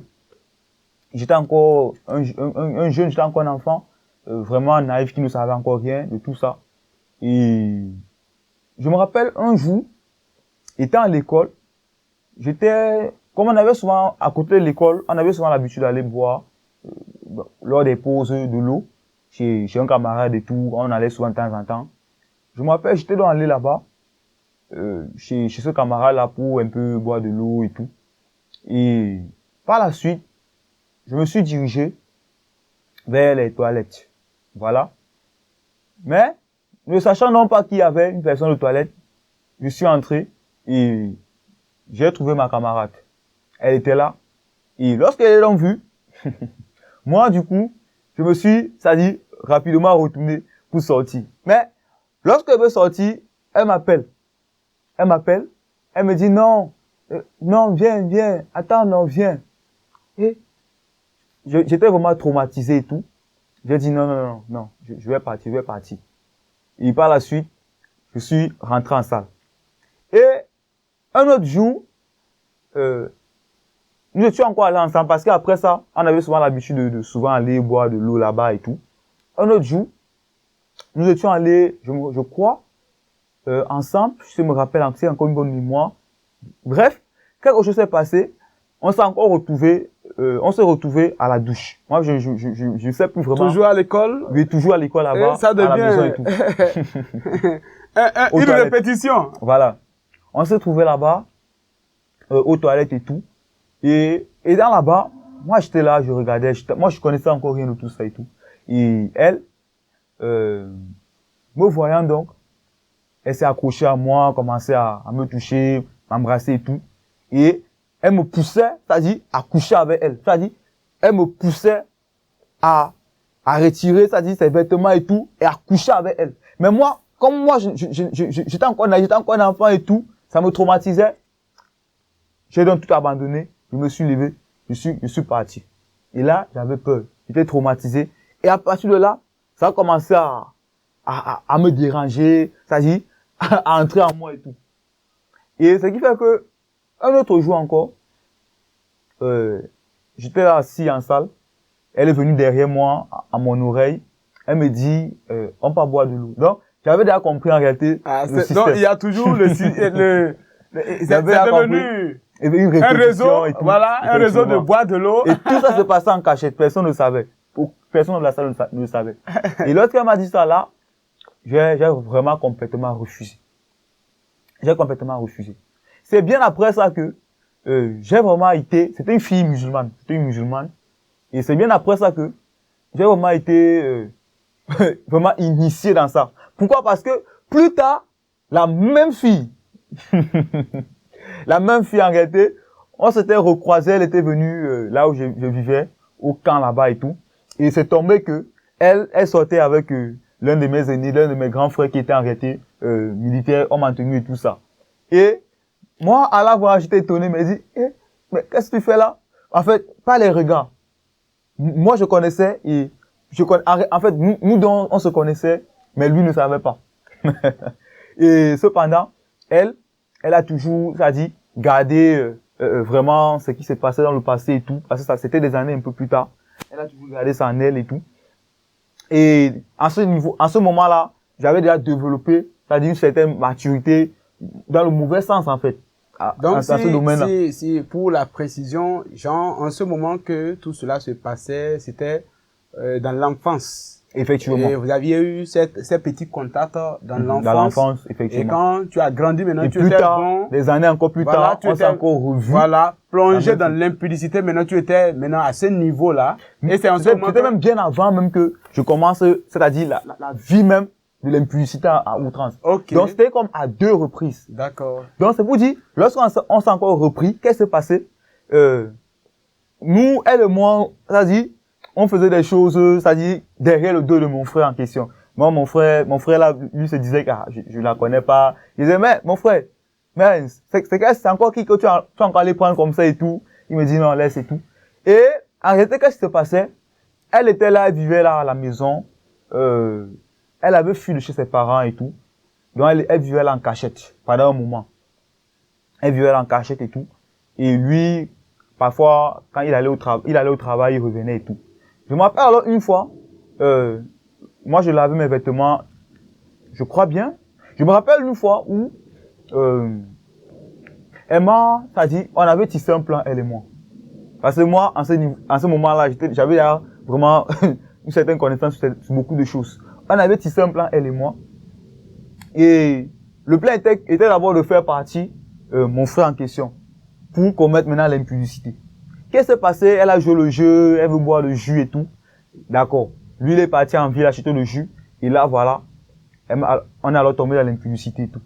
C'est maintenant là, ça dit, je pense que c'était la première fois, je peux le dire ainsi, ça dit, c'était comme une initiation maintenant à cela. Et après cela, j'ai même regretté le pourquoi j'ai même commis ça et tout. Mais bref, par la suite, j'ai commencé alors à avoir ce désir-là de toujours continuer à mener une vie d'impudicité, impudicité. Si je comprends très bien, ton frère était avec la fille en question. Ils sortaient ensemble. Effectivement. Voilà, et vous avez fait un plan pour que lui, voilà, il aille en ville pour acheter du jus. Et c'est en ce moment que tu as couché, vous avez couché ensemble. Effectivement. Maintenant, aujourd'hui, il y a ces choses-là également qui se passent dans le monde. Et nous le savons très bien. Quel est le conseil là, entre parenthèses, que tu pouvais donner à ces gens qui vivent dans ces gens de vie? Là, d'abord, avant que nous ne continuions le témoignage. Alléluia. Le conseil que moi je peux donner, en réalité, tout en sachant que j'ai vraiment traversé cette vie-là et que j'ai vécu cette vie-là, c'est vraiment de revenir en soi-même. De revenir en soi-même et d'ouvrir les yeux pour, en réalité, pour réaliser ce qu'on fait réellement. Parce que lorsqu'on commet cet acte, c'est vrai qu'on est poussé par le plaisir de lâcher et tout ça, les désirs de lâcher et tout ça. Mais, moi, ce que je veux conseiller, c'est que, c'est-à-dire, c'est de revenir en soi-même. De s'arrêter un moment. C'est-à-dire, de réaliser ce qu'on est réellement en train de faire. Et ce que vraiment, on risque même après d'avoir commis la chose. Je vais vous dire quelque chose, c'est que, il y a des risques face à tout ça. Moi, je bénis même le Seigneur parce que moi, dans tout ce parcours-là, je n'ai jamais, c'est-à-dire, je n'ai pas attrapé de maladie et tout ça. C'est même une grâce. Moi, je ne comprends même pas. Je ne comprends même pas. C'est que, même dans la vie là, le Seigneur m'a quand même gardé par grâce. Mais ça ne veut pas dire que ça ne peut pas arriver. S'il a fait avec moi, ça ne veut pas dire que forcément il va le faire avec vous, avec les autres. Donc, moi, c'est que j'étais d'abord quelqu'un aussi de rusé aussi. C'est qu'on dit un bandit. Un bandit dans ce sens-là. C'est-à-dire quelqu'un qui réfléchissait dans ce domaine-là. Mais, quand je vais vous expliquer un peu ce que je faisais, dans ce dans quoi j'étais, vous serez étonnés. Pour répondre à votre question, je vais d'abord avancer, pour dire, à un moment donné, toujours dans ma vie d'impudicité et tout ça, à un moment donné, moi, j'étais quelqu'un qui, réellement, avait plusieurs copines. Et quand il dit plusieurs copines, ce n'est pas une, ce n'est pas deux, ce n'est pas trois, ce n'est pas quatre, ce n'est pas cinq, ce n'est pas six, mais, quand on fait le total, en réalité, ça pouvait atteindre une quarantaine. Hein? Donc, une trentaine, une quarantaine de copines. Moi, que vous voyez. C'est-à-dire, j'étais dans l'extrême. C'est-à-dire, dans l'extrême de la chose. Moi qui vous parle aujourd'hui, qui suis serviteur de Dieu aujourd'hui, je n'avais pas une, deux, trois, quatre, cinq, six. Non, non. Mais je vous le dis en vérité, j'avais plus d'une trentaine de copines au total. J'avais plus d'une quarantaine de copines. Je me rappelle une fois où j'avais écrit sur une feuille, J'ai dit les noms de toutes les copines avec qui j'étais, que j'ai eu et tout ça. Homme de Dieu, je vous l'ai dit en vérité, c'était plus de 40 copines. J'étais dépassé. D'autres, j'ai oublié les noms de certaines et tout. Je ne comprenais rien. C'est-à-dire, je vivais cette vie-là et j'étais à l'aise. Donc, j'étais à un niveau où je changeais les filles comme on change des vêtements sur le corps. J'étais à un niveau, dans une vie où, c'est-à-dire, je vivais ce qu'on appelle, c'est-à-dire, la débauche sexuelle à outrance. Donc, j'étais à un niveau où les filles, c'est-à-dire, j'étais bien fatigué, les filles ne me disaient même plus rien. C'est-à-dire, tu as tellement vécu dans ça que, je me rappelle quand Salomon disait que vraiment tout est vanité, c'est vrai. Malgré toute la richesse que Salomon avait, malgré toutes les femmes qu'il avait, lui m'a compris que tout est vanité. J'étais c'est-à-dire, j'avais le même sentiment. À un niveau donné, je réfléchissais, je disais que vraiment, à quoi ça sert même? À quoi sert même tout ça? Voici, moi qui autrefois voulais les filles, mais aujourd'hui, j'ai toutes les filles que je veux. J'avais des filles, c'est-à-dire des copines de tout genre. Des copines qui me dépassaient ma âge, qui étaient même plus matures, qui connaissaient même la vie de débauche plus que moi, qui m'initiaient encore davantage dans d'autres choses même. Vous voyez? Donc j'avais tout genre de copines, des filles que j'ai connues même vierges. Oh Seigneur Jésus. Moi qui vous parle aujourd'hui, j'ai mal. C'est-à-dire, j'ai mal à l'idée de savoir que moi, j'ai pris vraiment la virginité de plusieurs filles. J'ai vraiment très mal.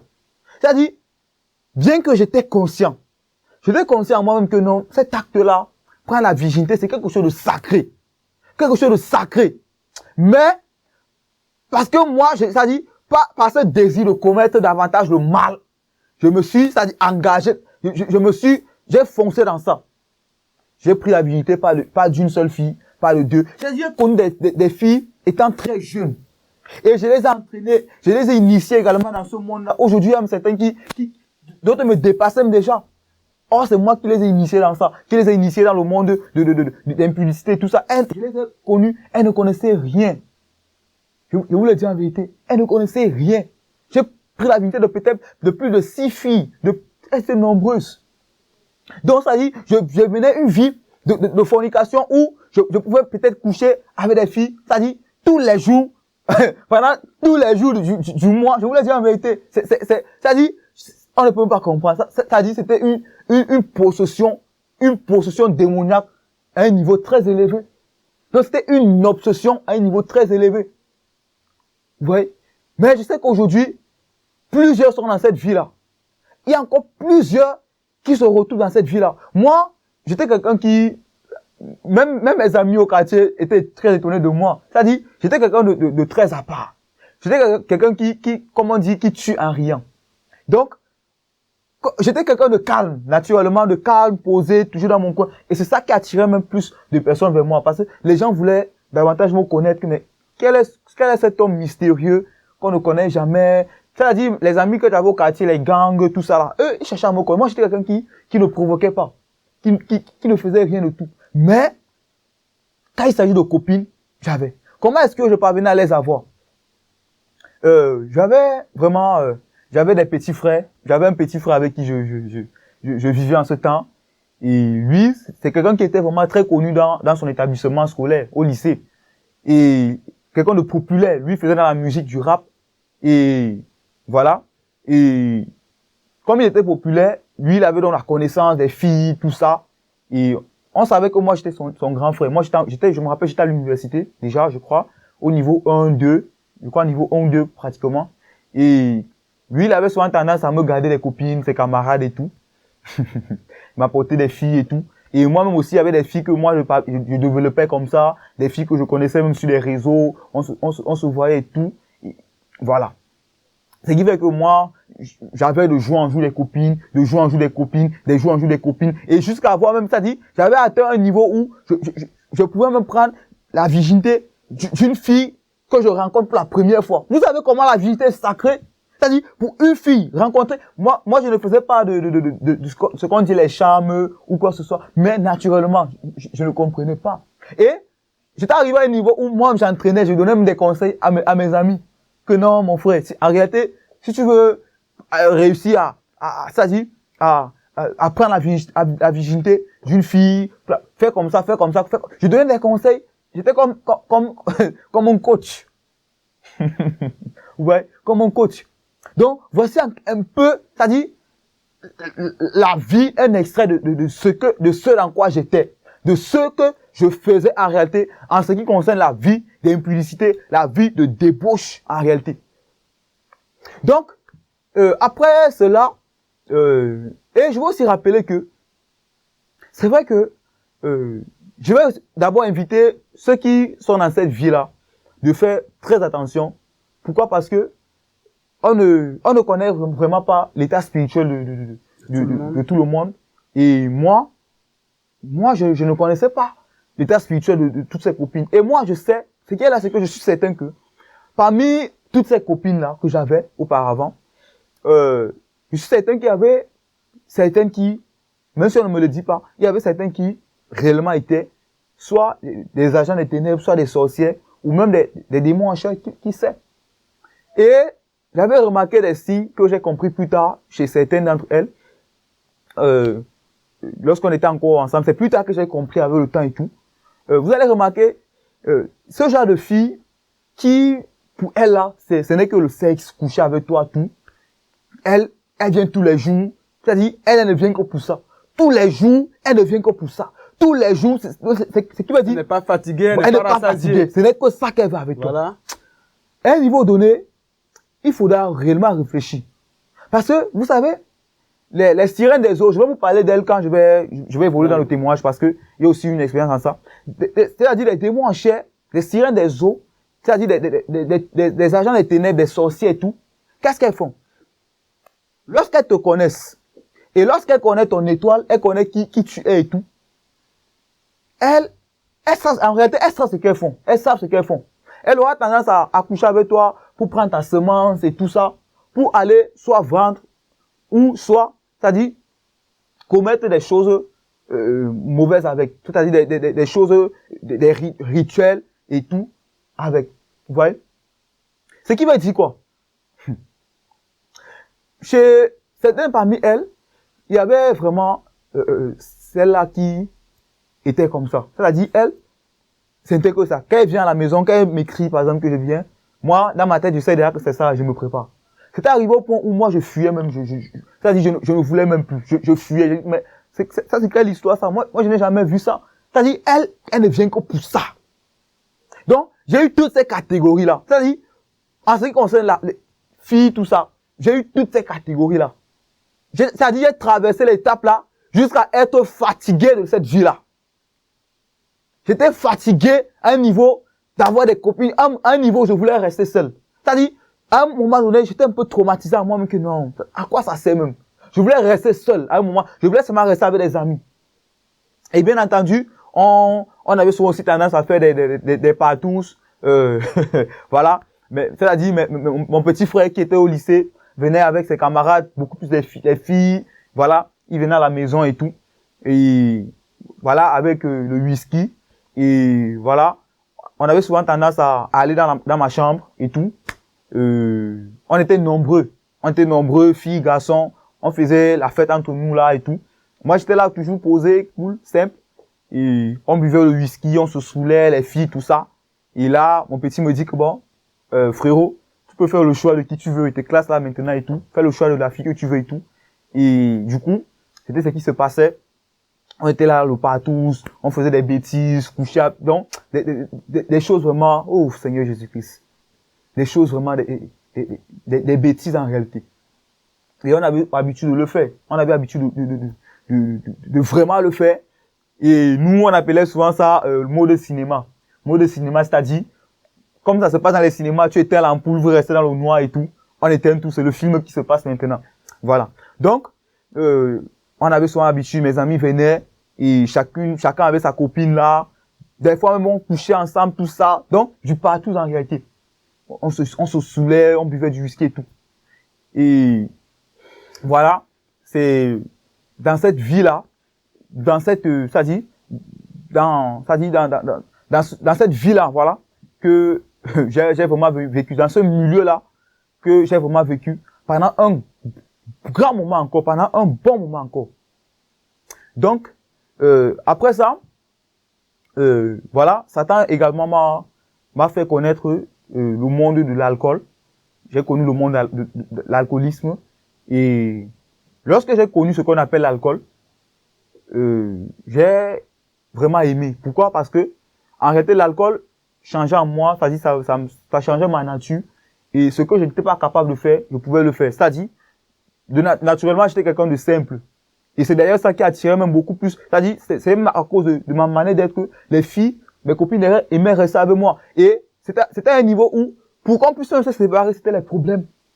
D'autres par jalousie, étaient même prêtes à bagarrer avec moi, me prendre de force et tout, et tout. Donc, j'étais quelqu'un de très cool, très simple. Moi, j'étais quelqu'un de très réservé, très posé, et elles aimaient trop ce caractère-là que celui-ci, quelqu'un de très simple, elles aimaient passer le temps avec moi et tout. Donc, c'était ma nature. Et j'étais pas quelqu'un de violent, j'étais quelqu'un de simple, j'étais pas violent, malgré le fait que j'avais, c'est-à-dire, cette connaissance des arts martiaux et tout, cette connaissance-là et tout, mais j'étais pas quelqu'un de violent, j'étais posé plutôt. Et, bien entendu, lorsque je buvais de l'alcool et tout, ça me transformait, j'aimais ça. Je devenais maintenant quelqu'un de violent. Je pouvais faire des choses que je n'étais même pas capable de faire. Ça faisait en sorte que moi, je n'avais peur de personne. Je n'avais vraiment peur de personne. Je menaçais même mes propres amis, mon ami le plus proche, même mon propre frère. Je le menace même avec un couteau. J'avais un couteau en ce temps-là, avec lequel je marchais souvent et tout. Je le menace même sans me rendre, c'est-à-dire sous l'effet de l'alcool. Et lui-même est étonné. C'est-à-dire, je faisais des choses que je n'étais pas, j'en avais peur de, c'est-à-dire quand je buvais de l'alcool, je n'avais plus peur. J'étais capable, en ce moment, s'il le fallait, de blesser sauvagement et de faire quoi que ce soit. Donc, c'est dans ce contexte-là que moi, j'aimais boire de l'alcool. Et des fois aussi, j'aimais beaucoup, c'est-à-dire me consoler dans l'alcool. Je buvais de l'alcool, je saoulais tous les soucis, je me consolais dans ça, j'écoutais de la musique mondaine et tout. Et en fait, ça changeait beaucoup ma nature, ça changeait vraiment. C'est-à-dire, un autre moi sortait. Donc, un autre moi, et l'esprit qui était en moi prenait maintenant le dessus et il m'amenait à faire des choses vraiment qu'on ne comprenait pas et tout. Donc, voilà un peu, à ce niveau-là, ce dans quoi j'étais, ce dans quoi Satan m'a retenu, oui. J'allais, oui, dans les snacks, les snacks, les bars, faire le show et tout, boire, se saouler, aller de bar en bar, et voilà. Et aussi, c'est là aussi que j'ai encore un peu développé les affaires de bagarre, parce que naturellement, comme il a dit, j'étais quelqu'un qui vraiment n'aimait pas des problèmes, mais des fois, des amis même qui sont dans le corps armé, militaire, des amis même qui sont dans le commando, mais ils m'appellent que, mais, tu es où? Habille-toi, tu viens. Il y a quelqu'un ici et tout ça. Voilà, les bagarres, on m'appelait et tout. Je mets le couteau, je m'habille et tout. Et des fois même, on allait, souvent dans des quartiers, dans d'autres quartiers. Voilà. Dans le but d'aller en découdre. Et vous savez, chez nous au Cameroun, là-bas, affaire bagarre, ce sont des choses vraiment, c'est-à-dire fréquentes et vraiment très dangereux. Et tu peux facilement perdre ta vie si tu t'amuses. Pourquoi? Parce que, des bagarres de quartier, des bagarres des bars, des bagarres, ce qu'on appelle le retour et tout. C'est-à-dire quand tu tapes peut-être un jeune, il repart dans son quartier appeler les autres, on vient et puis des problèmes et tout. Donc c'est dans ça qu'on avait fait une fois. Nous étions allés dans un quartier vraiment extrêmement risqué et très dangereux. Ce qui veut dire, on pouvait nous encercler et nous tuer même s'il le fallait. Mais nous, par courage, nous étions allés et étant arrivé là-bas, ça avait créé des soulèvements et tout. On était déjà prêts à agir et tout. Mais par la grâce du Seigneur, c'est arrivé que ceux qui étaient dans le quartier là connaissaient certains qui étaient avec nous et puis bon, comme on était frères, voilà, on s'est calmé et puis il y a eu, voilà, on a fait la paix et tout ça. Mais sinon on était allé dans un esprit vraiment de règlement de compte, un esprit vraiment de bagarre. Et souvent moi, j'aimais ça, j'aimais vraiment les bagarres de groupe. Quand il fallait faire les bagarres de groupe. En fait, moi j'aimais ça beaucoup plus dans le but de défendre, dans le but de défendre. Et en réalité, ce qui pouvait animer en moi l'esprit de bagarre et tout, c'est lorsque peut-être il fallait défendre un proche, un frère, lorsque peut-être on a eu à faire du mal à un de mes proches et tout là, c'est là où l'esprit commence à prendre contrôle de moi et tout. Voilà. Donc, par la suite, toujours continuant dans cette vie-là, qu'est-ce qui s'est passé? Je vais maintenant vous parler de mon initiation. Là, je vais maintenant vous parler de ce que j'étais en réalité dans le monde spirituel, de ce que j'étais en réalité spirituellement.